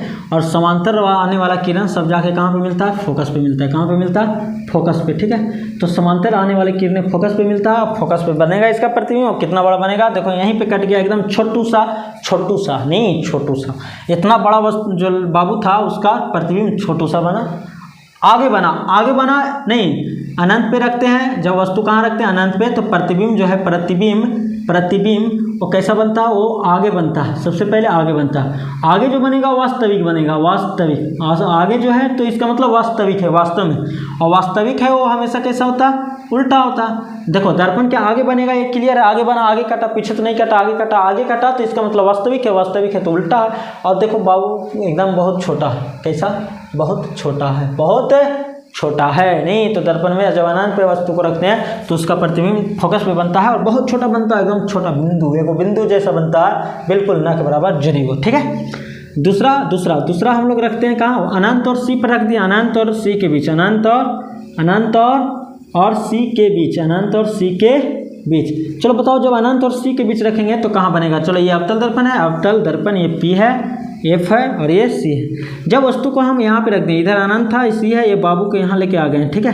बाबू को यहाँ लेके आ गए हैं। हम लोग करते कुछ, हम लोग करना यही रहता है कि किरण 2 को निकालना रहता है। नहीं, वस्तु से हम लोग कितना किरण निकालते हैं, 2 किरण, 2 कहाँ से, इसके दोनों आँख से, दोनों आँख को फोड़ देना, ठीक है बाबू। तो दोनों आर्क से 2 किरण निकालते हैं। सबसे पहले एक सीधा निकालते हैं। कैसा? सीधा, है ना, पता है ना, याद है ना सबको। ये रिवीजन क्लास है, यानी पढ़ के आया है, इसलिए हम लोग थोड़ा फास्ट कर रहे हैं। फास्ट नहीं, तेज़ी से चलना है। 5G के ज़माना में 6G के हिसाब से चलना है, ठीक है। तो यहाँ से एक किरण जा रहा है, सीधा जाता है, समांतर जाता है। हम जानते हैं कि F से लौटता है एकदम, इसमें कोई दिक्कत है नहीं। F से लौट गया। दूसरा किरण हम लोग भेजते हैं C से। कहाँ से भेजते हैं? याद होगा कि C से भेजते हैं, क्योंकि C से भेजना आसान है। C से गया, जैसे गया वैसे टकरा के आ गया, यही ना।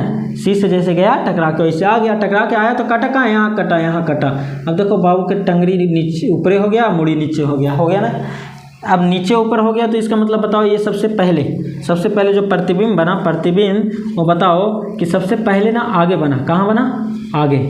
अब आगे बनता है वो कुछ होता है वास्तविक होता है, वास्तविक। और वास्तविक जो होता है वो कैसा होता है? उल्टा होता है। आप बताओ ये छोटा है कि बड़ा है? बाबू इतना बड़ा, उसका प्रतिबिंब इतनी को बना, मतलब छोटा बना। कैसा बना? छोटा। कैसा प्रतिबिंब बनता?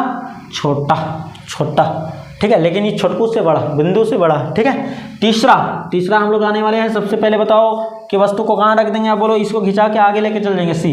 देखो बार बार लिखने की जरूरत नहीं। अगर वीडियो से जुड़ा हुआ है, रोज वीडियो देख रहा है, इतना रिवीजन करा देंगे कि दिमाग में सेट हो जाएगा हमेशा के लिए। एग्जाम क्या हमेशा के लिए सेट हो जाएगा, ठीक है। तो बस वीडियो के ध्यान से देखना है बस, और अच्छा लगे तो एक बार दिल दे देना है और इस वीडियो को शेयर करना है, क्योंकि वीडियो अभी स्टार्टिंग है। शेयर करोगे, अच्छा लगेगा, तभी तो आगे बढ़ेंगे। नहीं तो तीसरा बताओ कि वस्तु को कहाँ रखेंगे? वस्तु को हम लोग रख देते हैं ले जाके C पर। कहाँ पे? C पर। बहुत इंपॉर्टेंट है, C पर। ये अवतल दर्पण है। बताओ, अवतल दर्पण P है, ये F होता है और ये कुछ होता है C होता है। ये कौन सा दर्पण है? अवतल दर्पण है। ले जाके बाबू के बैठा दिए C पर। कहें बाबू तू बैठ C पर, खड़ा रहो C पर। हमारा काम वही, 2 किरण इसके आँख से भेजना। पहला किरण सीधे भेजना है, सीधे भेजते हैं। वो कहाँ से जाता है? वो जाता है फोकस। इतना तो हम लोग को पता है। दूसरा भी हमको पता है कि दूसरा किरण C से जाता है। अब इसका आँख से किरण C से कैसे भेजे? C पर तो खुद ही खड़ा, C से नहीं भेज सकते हैं। दूसरा तरीका हो सकता है कि हम F से भी भेजें। याद है, हमको पता है कि F से जाने वाला समांतर लौटता, तो F से वो किरण भेजेंगे। जैसे टकराएगा, टकराने के बाद समांतर लौटेगा। तो देखो कहाँ पे बाबू आ गया? बाबू के मुड़ी यहाँ और गोड़ पैर नीचे, लटक गया। बाबू झुलुआ झुल गया। नहीं, ऊपर से नीचे, ऊपर से कुछ हो गया नीचे, नहीं। तो देखो, लेकिन हुआ ज़्यादा बड़ा नहीं है, वो उतने बड़ा है जितना बड़ा वो था ऊपर, उतना ही बड़ा नीचे भी है। नहीं, यानी बराबर बनता है। तो C पर रहता है। तो जो प्रतिबिंब बनता है, प्रतिबिंब ये कैसा बनता है? तो प्रतिबिंब बनता है आगे, है ना। आगे बनता है तो वास्तविक होगा, आगे है तो वास्तविक होगा, ठीक है। और वास्तविक है इसका मतलब उल्टा होता है। ये नियम याद रखना, जो आगे है वास्तविक होगा, वास्तविक है उल्टा है। और देखो यही है जो बराबर है। कैसा? बराबर है। क्वेश्चन यही बोल देगा कि कहाँ पे वस्तु को रखें कि वस्तु का प्रतिबिंब बराबर बने? C पर, सेंटर ऑफ कर्वेचर पे, सेंटर पे रखेंगे, वस्तु का बराबर बन जाएगा। कभी कभी कहेगा कि बाबू कब झूल जाता है? बताओ, बाबू कब झूल जाता है? झुलुआ खेल जाता है। बताओ कब झुलुआ खेलेगा? जब वो C पर रहेगा। नहीं, जितना ऊपर उतना नीचे, मस्त, ठीक है। तो ये हो गया। चौथा हम लोग कहाँ रखेंगे? चौथा C के आगे बढ़ा देते हैं, F और C के बीच। नहीं, जब अवतल दर्पण में P और यहाँ पे F होता है, यहाँ पे कुछ होता है C होता है, जब वस्तु को बाबू को C से आगे लेके चल जाते हैं और F पर लेके चल जाते हैं, ठीक है।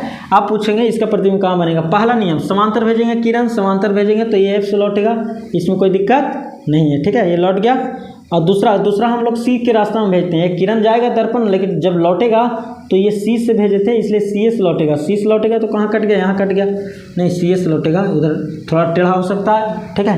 तो C से लौटा, बाबू की मुड़ी यहाँ, पैर नीचे, ठीक है।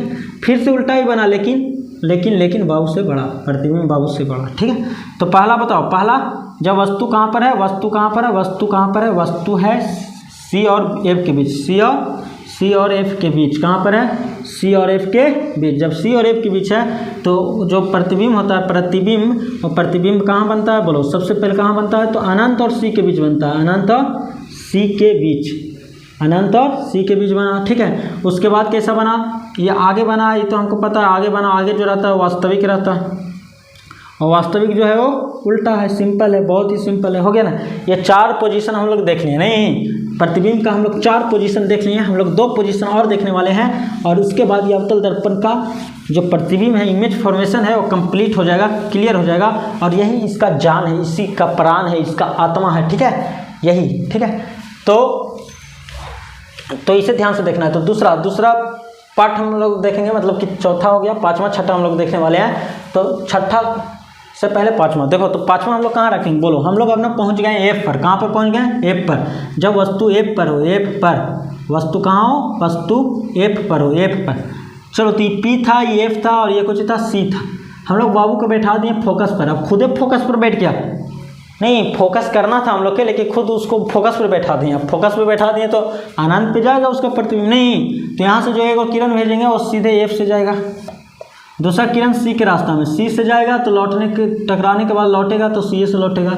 अब हमको ये बताओ कि ये कटेगा कहाँ पे भाई, जहाँ कटता है वहीं ना प्रतिबिंब बनता है, कटेगा नहीं तो प्रतिबिंब कैसे बनेगा। ये अनंत तक भी जाकर नहीं, अनंत पे जाकर कटेगा।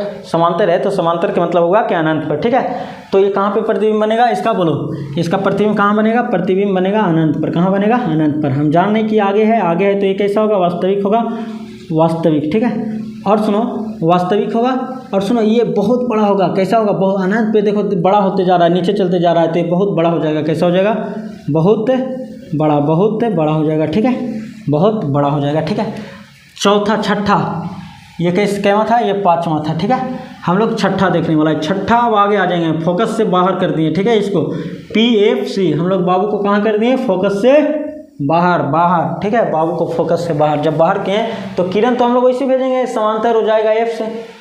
दूसरा सी से, सी से कहाँ से, सी से। अब देखो ये सी से जा रहा है, ये लौट जाएगा, लौटेगा, लेकिन इधर कहीं कटेगा, उधर वास्तव में कहीं नहीं कटने वाला है। ये कटवे करेगा तो हमको लगेगा कि ये पीछे से आ रहा है, और पीछे ले जाके अगर मिलाएं तो देखो पता चलता है कि यहाँ पे जाके कट गया। बाबू चल गया दर्पण के अंदर, बाबू चल गया दर्पण के अंदर। नहीं, अब दर्पण के अंदर चल गया तो शीशा के अंदर अगर गया है तो इसका मतलब कल्पना कर रहे हैं हम लोग, अंदर तो गया है नहीं बाबू, नहीं तो यानी ये काल्पनिक प्रतिबिंब है। कैसा है, काल्पनिक, काल्पनिक, काल्पनिक है क्यों, क्योंकि ये पीछे है, पीछे, कहाँ, पीछे, पीछे जो रहेगा वो काल्पनिक रहेगा। एकदम आँख बंद करके सुनो, काल्पनिक है। और जो काल्पनिक है वो हमेशा सीधा होगा, हमेशा सीधा होगा। ये कैसा था, ये उल्टा था, वास्तविक था तो ये कैसा था, उल्टा, नहीं, और ये हो गया सीधा। और बताओ वस्तु से बड़ा है, कैसा, वस्तु से बड़ा है, ठीक है। कहाँ बन रहा है, तो दर्पण के पीछे बन रहा है, सिंपल है। नहीं तो ये हो गया अवतल दर्पण में, कब है, जब पी और एफ के बीच हम लोग रखते हैं तो ठीक है। सब मस्ती से पढ़ रहा है ना, किसी को कोई दिक्कत नहीं ना, किसी का हौसला खो नहीं ना रहा, नहीं खोना। जिद्दी हैं हम भी, जिद्दी है मंजिल भी, नहीं मंजिल भी जिद्दी है, रास्ता भी जिद्दी है, देखेंगे कल क्या होगा। हमारा हौसला भी जिद्दी है, आज हम छोड़ने वाले नहीं हैं, ठीक है।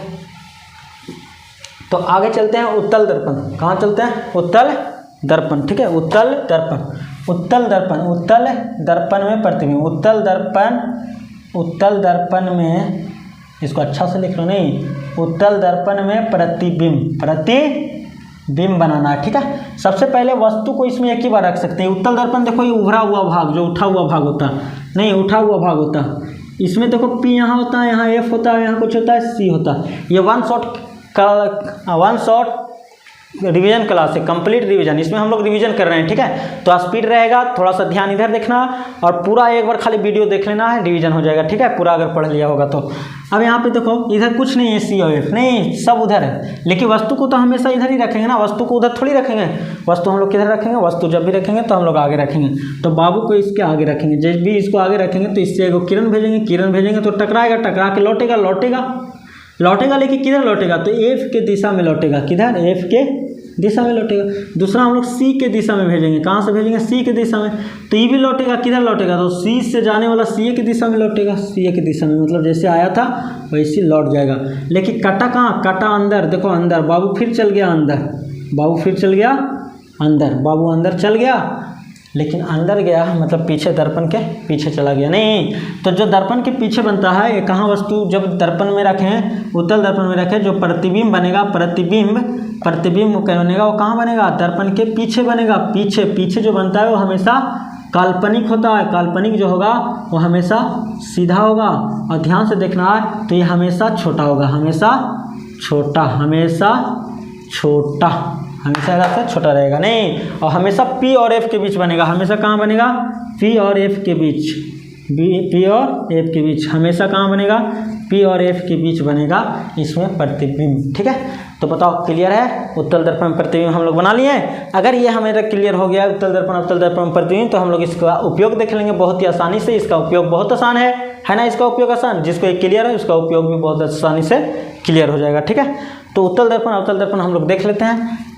तो अब देख लेते हैं इसका, ठीक है, उपयोग। आज बहुत फास्ट है, नहीं आज बहुत ज़्यादा फास्ट है। फास्ट इसलिए क्योंकि ये रिवीजन क्लास है, ये कोई लाइव क्लास नहीं है, ठीक है। ये रिवीजन क्लास है, कंप्लीट रिवीजन है। हम लोग ज़्यादा डिस्टर्ब नहीं होंगे कमेंट में, ठीक है, और पढ़ाई करते रहेंगे। हम लोग सिर्फ आज ज़बरदस्त तरीक़ा से पढ़ेंगे। फिजिक्स में 8 नंबर कवर करेंगे, अपनाएंगे 8 नंबर, ठीक है, और बिहार बोर्ड में ज़बरदस्त नंबर लाएंगे। पापा का सीना गर्व से ऊंचा करेंगे, ठीक है। हमें हौसला बनाकर रखना है, पूरा वीडियो में लास्ट तक रखना है। नहीं, हम लोग देखने वाले हैं आगे चल के क्या दर्पण हो गया, ठीक है, प्रतिबिंब हो गया, उपयोग।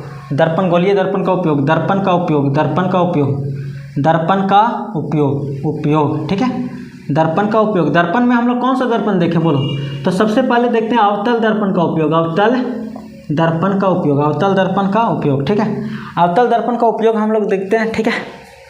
तो अवतल दर्पण का उपयोग कहाँ कहाँ करते हैं, ठीक है। तो इसका उपयोग सबसे पहले करते हैं हम लोग दाढ़ी बनाने में, सबको याद है, दाढ़ी बनाने में, ठीक है। दूसरा उपयोग हम लोग करते हैं, कुछ ही बताओ।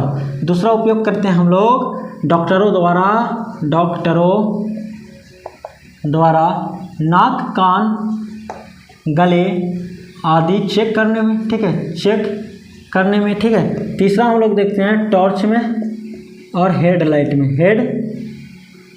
हेडलाइट में, ठीक है, गाड़ी के हेडलाइट में, गाड़ी के हेडलाइट में, गाड़ी के हेडलाइट में, ठीक है। और चौथा हम लोग कहाँ देखेंगे?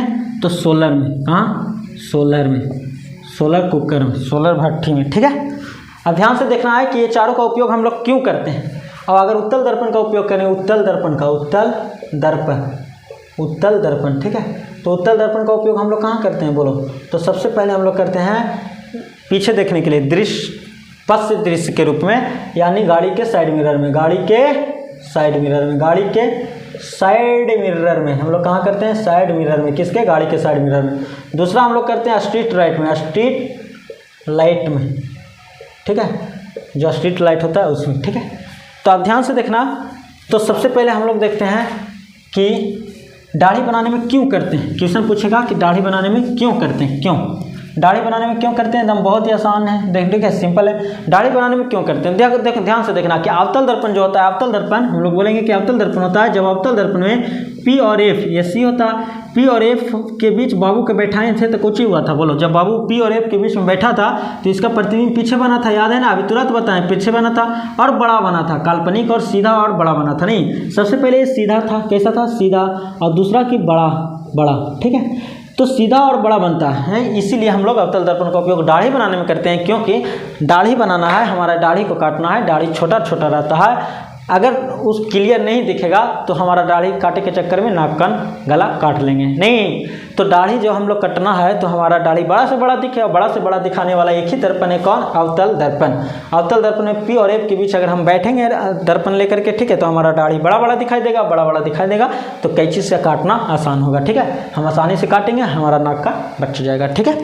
तो इसलिए हम लोग अवतल दर्पण का उपयोग दाढ़ी बनाने में करते हैं। लिखेंगे कैसे? लिखेंगे कि जब वस्तु को P और F के बीच में रखा जाता है तो वस्तु का प्रतिबिंब दर्पण के पीछे बनता है, सीधा बनता है, बड़ा बनता है, इसलिए दाढ़ी का प्रतिबिंब बड़ा बड़ा बनता है, तो हमें काटने में आसान होता है, नाई को काटने में आसान होता है, इसलिए नाई लोग अवतल दर्पण का उपयोग करता है दाढ़ी बनाने में, ठीक है। क्लियर है? दूसरा कि बताओ कि इसका उपयोग जो होता है, इसका उपयोग दूसरा हम लोग देखे थे, इसका उपयोग नाक कान गला में चेक, नाक कान जो होता है, नाक कान गला आदि चेक करने में किया जाता है। नाक कान गला आदि चेक करने में किया क्यों जाता है? इसलिए किया जाता है क्योंकि देखो जो अवतल दर्पण होता है, अवतल दर्पण हम जानते हैं कि एक P है, F है और एक कुछ C है। अवतल दर्पण में जितना भी समांतर किरण आता है ना, ठीक है, जितना भी समांतर किरण आता है जब टकराता है तो एक बिंदु पे जाके मिलता है, नहीं, टकराने के बाद एक ही बिंदु पे जाके फोकस होता है, अभिसरित होता है, एक ही बिंदु पे अभिसरित होता है, इसलिए इसी को अभिसारी दर्पण भी बोलते हैं। इसको जो बोलते हैं अभिसारी दर्पण। कभी कभी क्वेश्चन कहेगा कि किसको अभिसारी दर्पण बोलते हैं? अवतल दर्पण को। क्यों बोलते हैं अवतल दर्पण को?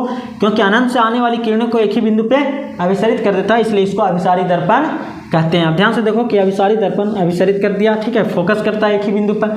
तो जो डॉक्टर लोग होते हैं ना, डॉक्टर लोग अगर किसी को मुंह चेक करना है, नाक चेक करना है, कान चेक करना है, तो अंदर ना अंधेरा रहता, तो डॉक्टर लोग यहाँ पे लगा लेता है अवतल दर्पण। अवतल दर्पण लगा के उसका मुंह फड़वाता है कि मुंह खोलो, मुंह खोलता है जब, तो यहाँ से जो किरण होता है ना लाइट वाला, उसको कुछ करता है, केंद्रित करता है कहाँ, मुंह के अंदर। जब मुंह के अंदर केंद्रित करवाता है, जैसे ये लाइट है, ये लाइट है, लाइट है, लाइट से किरण आ रहा, और डॉक्टर लोग यहाँ पे दर्पण लगा लिया, तो इससे किरण आने वाला है, टकराने के बाद एक ही बिंदु पे जाके फोकस होगा।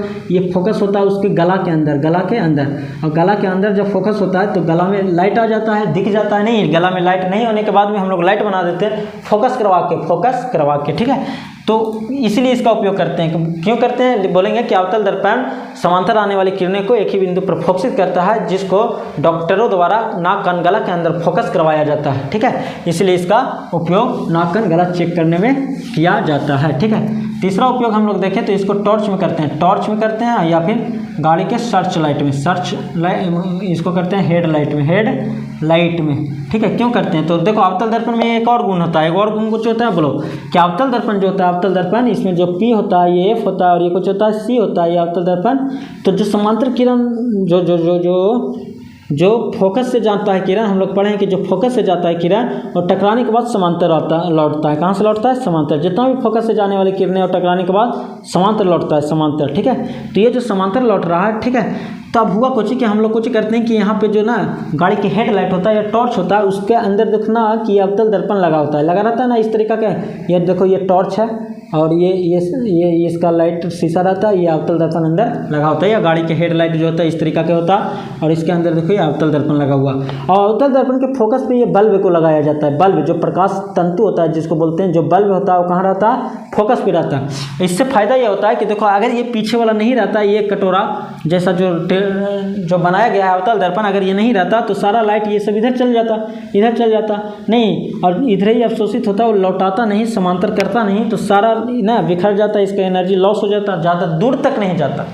हमको प्रकाश को दूर तक भेजना है। टॉर्च हमको ऐसा चाहिए कि टॉर्च जलाएं तो बहुत दूर तक चले, नहीं तब ना पता चलेगा दूर में कौन भाग रहा है। नहीं, गाड़ी में भी होना चाहिए दूर तक जाने वाला हेडलाइट, ताकि दूर वाला भी पहले ही से पता चले। नहीं, तो इसीलिए हम लोग कुछ करते हैं कि लाइट जब फोकस पे रहता है तो इससे जितना भी किरण निकलता है सब के सब समांतर हो जाता है, सबके सब कुछ हो जाता है, समांतर हो जाता है। जब समांतर होता है ना, तो समांतर किरण के पास बहुत ज़्यादा एनर्जी होता है, क्योंकि इधर उधर वो फैल नहीं रहा है, सीधे जा रहा है। तो कोई भी चीज़ जब सीधे जा रहा है तो सीधे कहाँ तक जाएगा? बहुत दूर तक जाएगा। नहीं, तो समांतर जब किरण पुंज होता है तो बहुत दूर तक जाता है। इसलिए हम लोग गाड़ी के हेडलाइट में या टॉर्च में उपयोग करते हैं किसको? अवतल दर्पण का। क्यों? क्योंकि अवतल दर्पण के फोकस पर जब बल्ब रखा जाता है तो इससे निकलने वाले प्रकाश दर्पण से परावर्तन के बाद समांतर जाता है और अनंत तक जाता है, इसलिए इसका उपयोग हम लोग गाड़ी के हेडलाइट में करते हैं। चौथा जो है सोलर में भी वो इसीलिए करेंगे क्योंकि जो देखो, ये जो यहाँ से जो किरण आता है, किरण टकराने के बाद एक बिंदु पे फोकस करता है, एक ही बिंदु पे फोकस करेगा।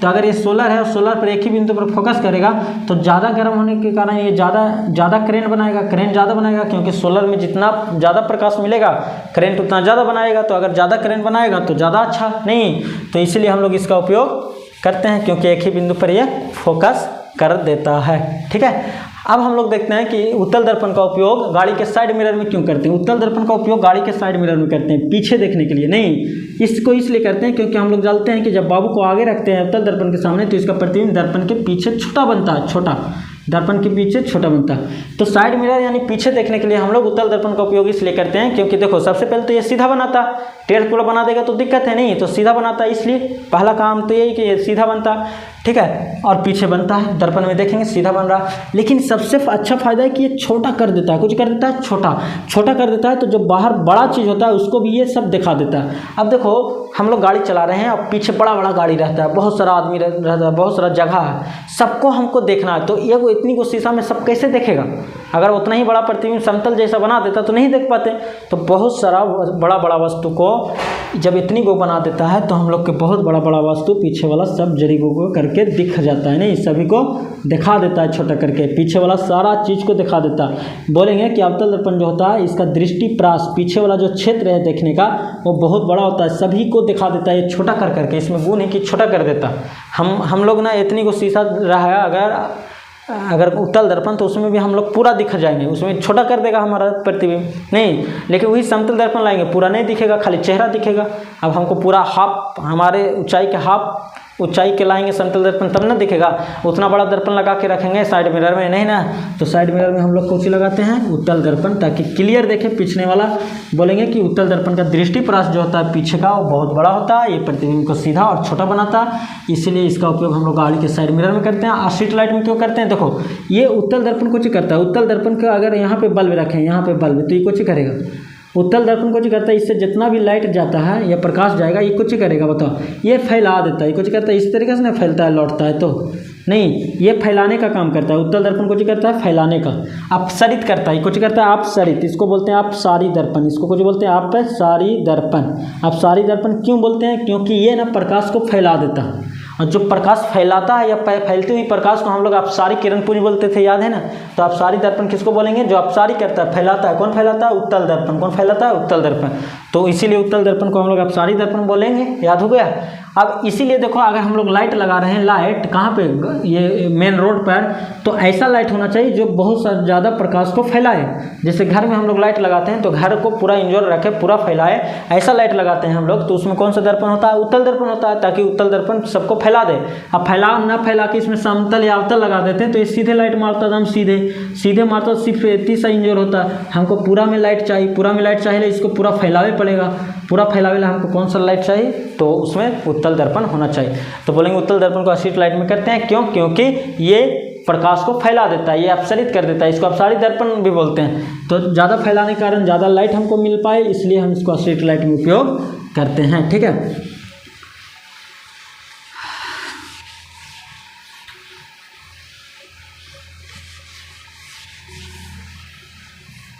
ठीक है, तो हो गया क्लियर, बोलो कंप्लीट हो गया, चलो ठीक है। तो चलो, तो एक बार फिर से हम लोग उत्तल दर्पण खत्म कर दिए, अवतल दर्पण खत्म कर दिए, ठीक है। हम लोग बहुत आगे बढ़ गए हैं, ठीक है। अब हम लोग देखने वाले हैं थोड़ा सा न्यूमेरिकल टाइप के क्वेश्चन, ठीक है। दर्पण का उपयोग हो गया, ठीक है। हम लोग R = 2F देखेंगे, दर्पण सूत्र देखेंगे और आवर्धन देखेंगे, ठीक है। इसके बाद हम लोग खत्म करेंगे, नहीं बिल्कुल बहुत अच्छा से खत्म करेंगे। रख हौसला ओ मंजर भी आएगा, रख हौसला ओ मंजर भी आएगा, प्यासे के पास चल कर समंदर भी आएगा, थक कर ना बैठो मंजिल के मुसाफिर, और मंजिल भी मिलेगा और मिलने का मज़ा भी आएगा, ठीक है। तो हम लोग स्टार्ट करते हैं, चलो। तो वो कौन सा है, तो सबसे पहले हम लोग देखते हैं कि अवतल दर्पण में R = 2F होता है। यहाँ से हम लोग फिर से शुरू करते हैं और इसका न्यूमेरिकल बनाते बनाते हम लोग आवर्धन तक पहुँच जाएंगे, ठीक है।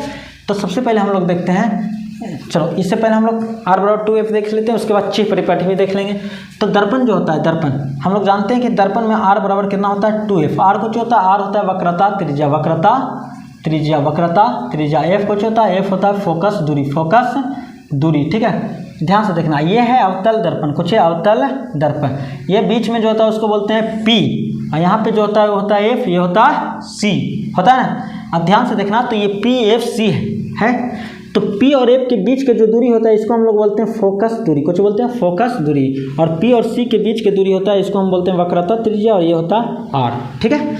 अब ध्यान से देखना, तो हम लोग कुछ बोलते हैं बार बार कि ये P और C के बीच में होता है। F कहाँ पर होता है, एकदम बीचों बीच में होता है, बीचों बीच में। कहाँ होता है, बीचों बीच में होता है। अगर ये बीच में ये F है तो इधर भी कुछ होगा, इधर भी, तो जितना उधर है उतना इधर है, तो ये भी कुछ हो गया, F हो गया। इसका मतलब ये जो R होता है, R जो होता है वो 2F के बराबर होता है। F + F कितना हो गया, 2F, या फिर F हम बोलेंगे F, तो ये R/2 होता है। R/2, 2 गुना में तो भागा में आ जाएगा। यानी हम बोलेंगे कि F जो होता है, फोकस दूरी जो होता है, फोकस दूरी, इसको कुछ बोलते हैं फोकस दूरी, इसको छोटका F से लिखेंगे।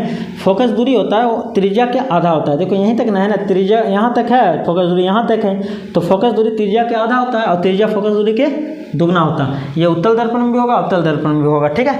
अब हम लोग बोलेंगे इसको सिद्ध करना है। सिद्ध करना है तो एक काम करना कि हम लोग एक सिद्ध करे वाला एक छोटा सा वीडियो बना हुआ है, ठीक है, जाके इसमें देख लेना, वो कोई बड़ा बात नहीं है, ठीक है।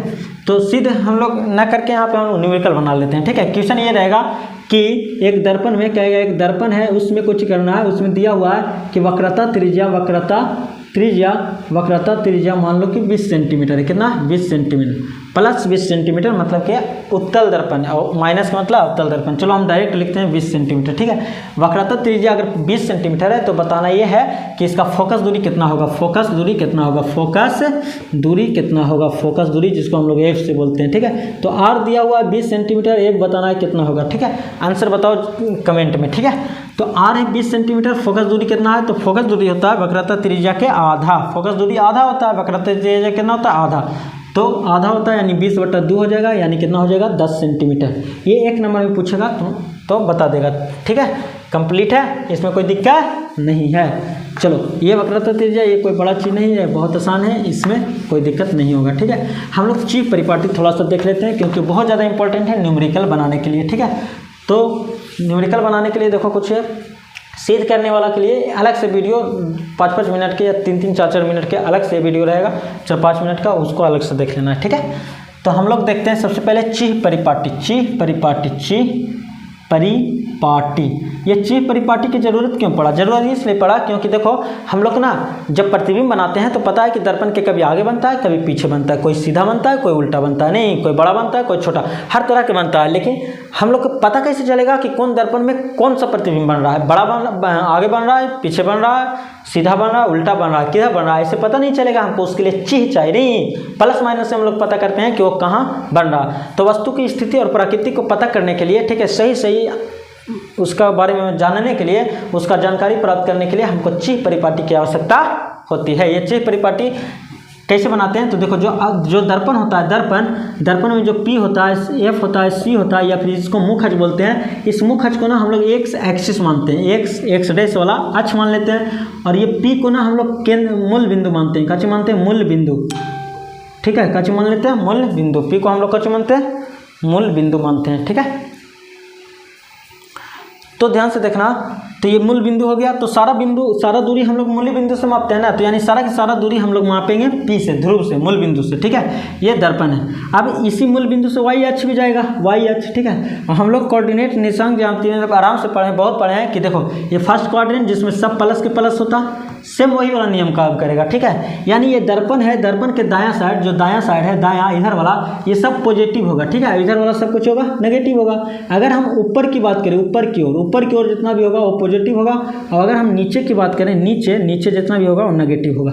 इतना याद रखना और कुछ नहीं याद रखना है। ठीक है, दर्पण के जितना भी पीछे है सबके सब कुछ होगा पॉजिटिव, जितना भी आगे है सब नेगेटिव होगा, जितना भी ऊपर है पॉजिटिव होगा, जितना भी नीचे है वो सबके सब नेगेटिव होगा। ठीक है, जैसे मान लो कि ये दर्पण रहता है, और दर्पण में मान लो कि हम लोग वस्तु को कहाँ रखते हैं, हमेशा वस्तु को आगे रखते हैं। वस्तु को आगे रखते हैं तो वस्तु इधर है, बायां साइड है, तो हमेशा वस्तु को नेगेटिव लेंगे। ठीक है, और अगर इसका प्रतिबिंब इधर बन रहा है प्रतिबिंब, तो इसको हम लोग पॉजिटिव लेंगे और इसको हम लोग नेगेटिव लेंगे। ठीक है, और अगर सीधा बन रहा है तो पॉजिटिव लेंगे, और उल्टा बनेगा, कभी कभी उल्टा बनता है। ठीक है, उल्टा, तो इसका जो ऊंचाई है, वो हम लोग माइनस में लेंगे, और इसका ऊंचाई कुछ में लेंगे, प्लस में लेंगे। सीधा है तो प्लस में, उल्टा है तो माइनस में, बायां साइड है तो माइनस में, दायां साइड है तो प्लस में लेंगे। ठीक है, तो इस तरीके से अवतल दर्पण का फोकस इधर रहता है, नहीं तो अवतल दर्पण का फोकस कुछ होगा नेगेटिव, और उत्तल दर्पण का फोकस इधर रहता है, यानी उत्तल दर्पण का फोकस कुछ होगा पॉजिटिव होगा। देखो बहुत आसान है, नहीं क्लियर है? बोलो, रिवीजन कर रहा है सब कंप्लीट मस्त तरीका से, अच्छा लग रहा है? बोलो। तो अब ध्यान से देखो, तो चीह परिपाटी हो गया। ठीक है, अब हम लोग देखते हैं कि दर्पण सूत्र का चीज देखेंगे। दर्पण सूत्र, हम लोग दर्पण सूत्र क्यों इसको किसको बोलते हैं? तो दर्पण में होता है वस्तु दूरी, प्रतिबिंब दूरी और फोकस दूरी होता है ना। कोई भी दर्पण में सबसे पहले वस्तु दूरी, देखो यहाँ पे अगर हम लोग वस्तु रखें, वस्तु, तो यहाँ वस्तु और दर्पण के बीच के जो दूरी होता है उसको यू से लिखते हैं, इसको हम लोग बोलते हैं वस्तु दूरी। कुछ बोलते हैं इसको वस्तु दूरी बोलते हैं, इसको वस्तु दूरी, इसको हम लोग लिखते हैं यू से, याद रखना। ठीक है, दर्पण में सबसे पहले होता है वस्तु दूरी, और इसको हम लोग लिखते हैं यू से। और एक होता है इसका प्रतिबिंब बना, मान लो कि प्रतिबिंब कहाँ पे बना, प्रतिबिंब यहाँ पे बन गया। ठीक है, मान लेते हैं फोकस यहाँ पर था, तो यहाँ से प्रतिबिंब के बीच की दूरी होता है, इसको भी से लिखते हैं, और ये होता है प्रतिबिंब दूरी। ठीक है, इसको हम लोग कुछ लिखते हैं भी से। और एक होता है फोकस और दर्पण के बीच की दूरी, फोकस दूरी, इसको कुछ बोलेंगे फोकस दूरी। ठीक है, फोकस दूरी, इसको लिखेंगे एफ से। ठीक है, तो ये तीनों में जो संबंध होता है, इसी संबंध को हम लोग बोलते हैं दर्पण सूत्र। और ये जो फार्मूला होता है दर्पण सूत्र, ये जो फार्मूला होता है 1/a बराबर 1/v प्लस 1/q, ये इसका फार्मूला होता है। Simple formula 1/v plus 1/q। लेकिन हम लोग है ना इसको जब भी अब न्यूमेरिकल बनाएंगे ना, वो चिन्ह के साथ बनाएंगे, चिन्ह के साथ, यानी कि v/f/u, इसका चिन्ह भी देखेंगे कि कुछ पॉजिटिव है नेगेटिव है कैसा।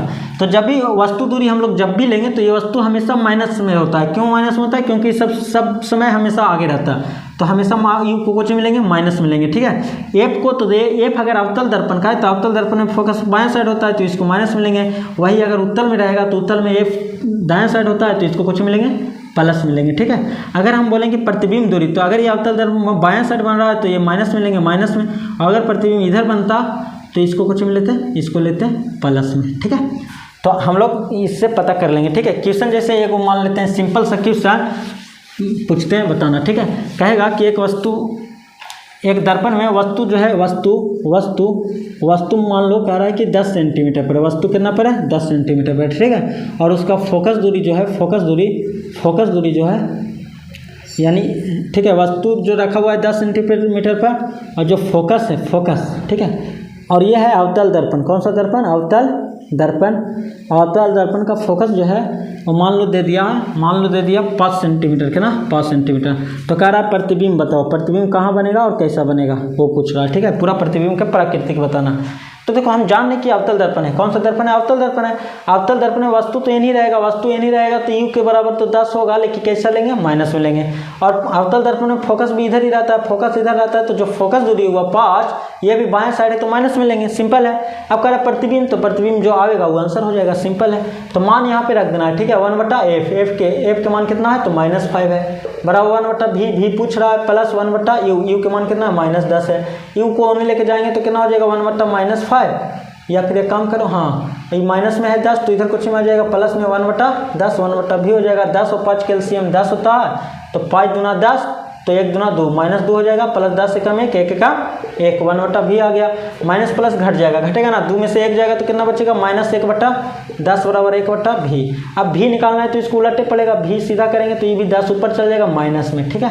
तो v जो हो गया 10 माइनस में मतलब कि दर्पण के आगे बन रहा है प्रतिबिंब। कुछ बोलेंगे माइनस ये बता रहा है कि दर्पण वस्तु जो है उसका प्रतिबिंब दर्पण के आगे बन रहा है, इसका मतलब वास्तविक होगा और उल्टा होगा, ठीक है। और प्रतिबिंब की ऊंचाई, प्रतिबिंब कितना दूरी पर बन रहा है तो 10 सेंटीमीटर पर बन रहा है, ठीक है।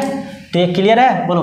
तो इस तरीके से न्यूमेरिकल पूछेगा, न्यूमेरिकल भी 4, 5, 6 नंबर कभी कभी पूछ देता, तो ये बता देना है आसानी से, ठीक है। अब हम लोग देखते हैं आवर्धन, ठीक है। काची देखते हैं आवर्धन, मैग्निफिकेशन, काची इसको बोलते हैं आवर्धन, इसको बोलते हैं मैग्निफिकेशन, ठीक है। तो ध्यान से पढ़ना है, बहुत इंपॉर्टेंट क्लास है आज का। आज जो है 1 शॉट कंप्लीट रिवीजन, फिजिक्स 7 से 8 नंबर कुछ नहीं देखा है तो सिर्फ ये वीडियो को देख लो, 1-2 बार देख लो कंप्लीट, सिर्फ वीडियो देखो, लिखने की कोई ज़रूरत नहीं है, एकदम मस्त रहेगा और नंबर कचाकच आ जाएगा, ठीक है। रिजल्ट में कबाड़ देंगे, फाड़ देंगे, आग लगा देंगे, नहीं। चलो देखो, तो आवर्धन जो मैग्निफिकेशन, आवर्धन का मतलब होता है आवर्धन, कितना गुना प्रतिबिंब बन रहा है, नहीं कितना गुना बन रहा है प्रतिबिंब, ठीक है। अगर कोई बोले कि आवर्धन है 2, कितना है 2, इसका मतलब ना किसी भी वस्तु को रखेंगे तो उस दर्पण में प्रतिबिंब कितना बन जाएगा, 2 गुना बन जाएगा, ठीक है। तो आवर्धन कुछ होता है, आवर्धन होता है ना प्रतिबिंब की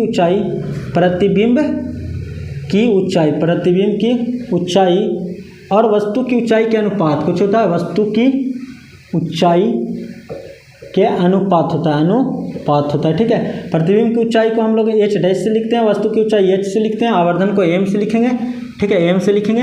तो m यानी कि m बराबर फॉर्मूला हो गया h'/h, ठीक है। हम लोग कुछ ही बोलते हैं, फिर से देखो, प्रतिबिंब की ऊंचाई और वस्तु की ऊंचाई के अनुपात को आवर्धन कहते हैं, कितना अनुपात में आवर्धन, ठीक है। तो आवर्धन का बेसिक मतलब ये होता है कि कितना गुना बन रहा, कितना गुना प्रतिबिंब बन रहा। अगर आवर्धन +1 है तो इसका मतलब ये हुआ कि उसका प्रतिबिंब उतना ही 1 गुना बन रहा है, मात्र कितना 1 गुना। अगर ये 10 है तो इसका मतलब 10 गुना बन रहा है प्रतिबिंब, ठीक है।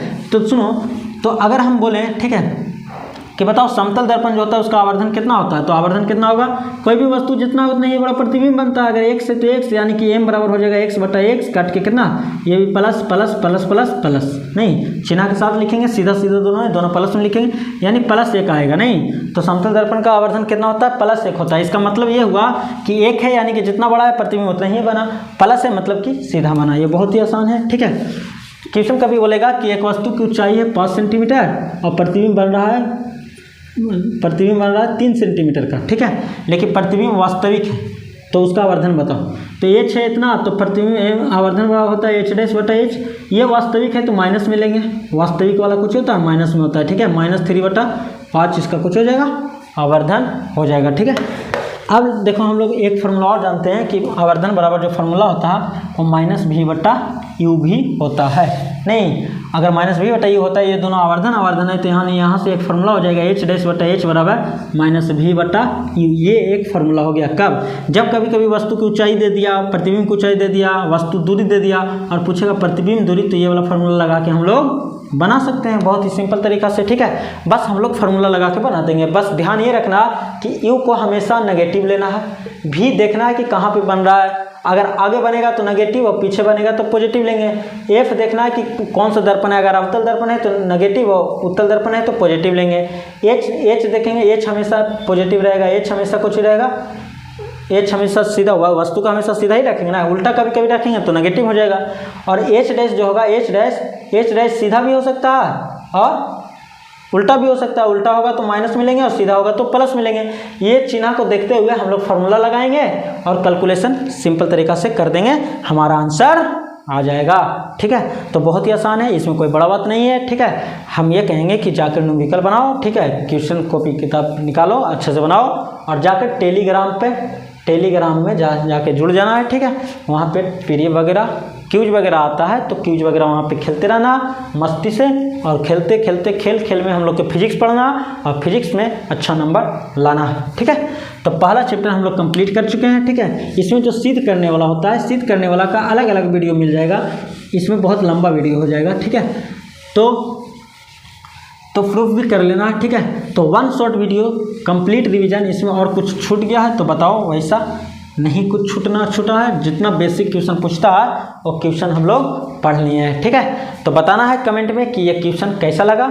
अगर ये क्वेश्चन मतलब कि ये जो वीडियो है वो कैसा लगा, ये वीडियो अगर अच्छा लगा होगा। ठीक है, अगर सही में लग रहा है कि इस वीडियो से हमें बहुत कुछ समझ में आ रहा है, बहुत कुछ सीखने को मिला है। ठीक है, वीडियो ठीक ठाक है, मतलब पढ़ने में मन लगा हो। ठीक है, तो इस वीडियो को फिर से देख लेना है शुरू से अंत तक। ठीक है, ताकि शांति से अकेले बैठ के देख लेना है पूरा वीडियो को कंप्लीट तरीका से, और कंप्लीट रिवीजन कर लेना है एक बार। ठीक है, एक दो बार वीडियो को देखेगा, हमेशा के लिए माइंड में बैठ जाएगा, और फिर हम लोग बहुत अच्छा रिजल्ट क्या करेंगे, तो मस्त रिजल्ट भी आएगा, सब कुछ सही हो जाएगा। ठीक है, तो हमारा चैप्टर ये हो गया ख़त्म। ठीक है, हम लोग अगले दिन देखेंगे कि बायोलॉजी पढ़ना या फिर अगला चैप्टर पढ़ना। ठीक है, तो कमेंट में एक बार तिल और लाइक भेजकर, ठीक है, और अच्छे से अच्छा कमेंट लिख देना है। ठीक है, और बताना है कि आगे कौन सा सब्जेक्ट स्टार्ट करें, फिजिक्स का अगला चैप्टर, दूसरा, या फिर बायोलॉजी का फर्स्ट चैप्टर। कमेंट में ज़रूर बताएं कि बायोलॉजी स्टार्ट करें पढ़ाना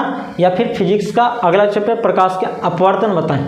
प्रकाश के परिवर्तन के जैसा ही प्रकाश के अपवर्तन है, जिस तरीके से परिवर्तन है वैसा ही अपवर्तन है, उसमें लेंस खाली है। ठीक है, तो बताएं सिर्फ कमेंट में कि प्रकाश के अपवर्तन पढ़ना कि बायोलॉजी पढ़ना है। हम लोग बायोलॉजी का भी ऑपरेशन करेंगे, है ना।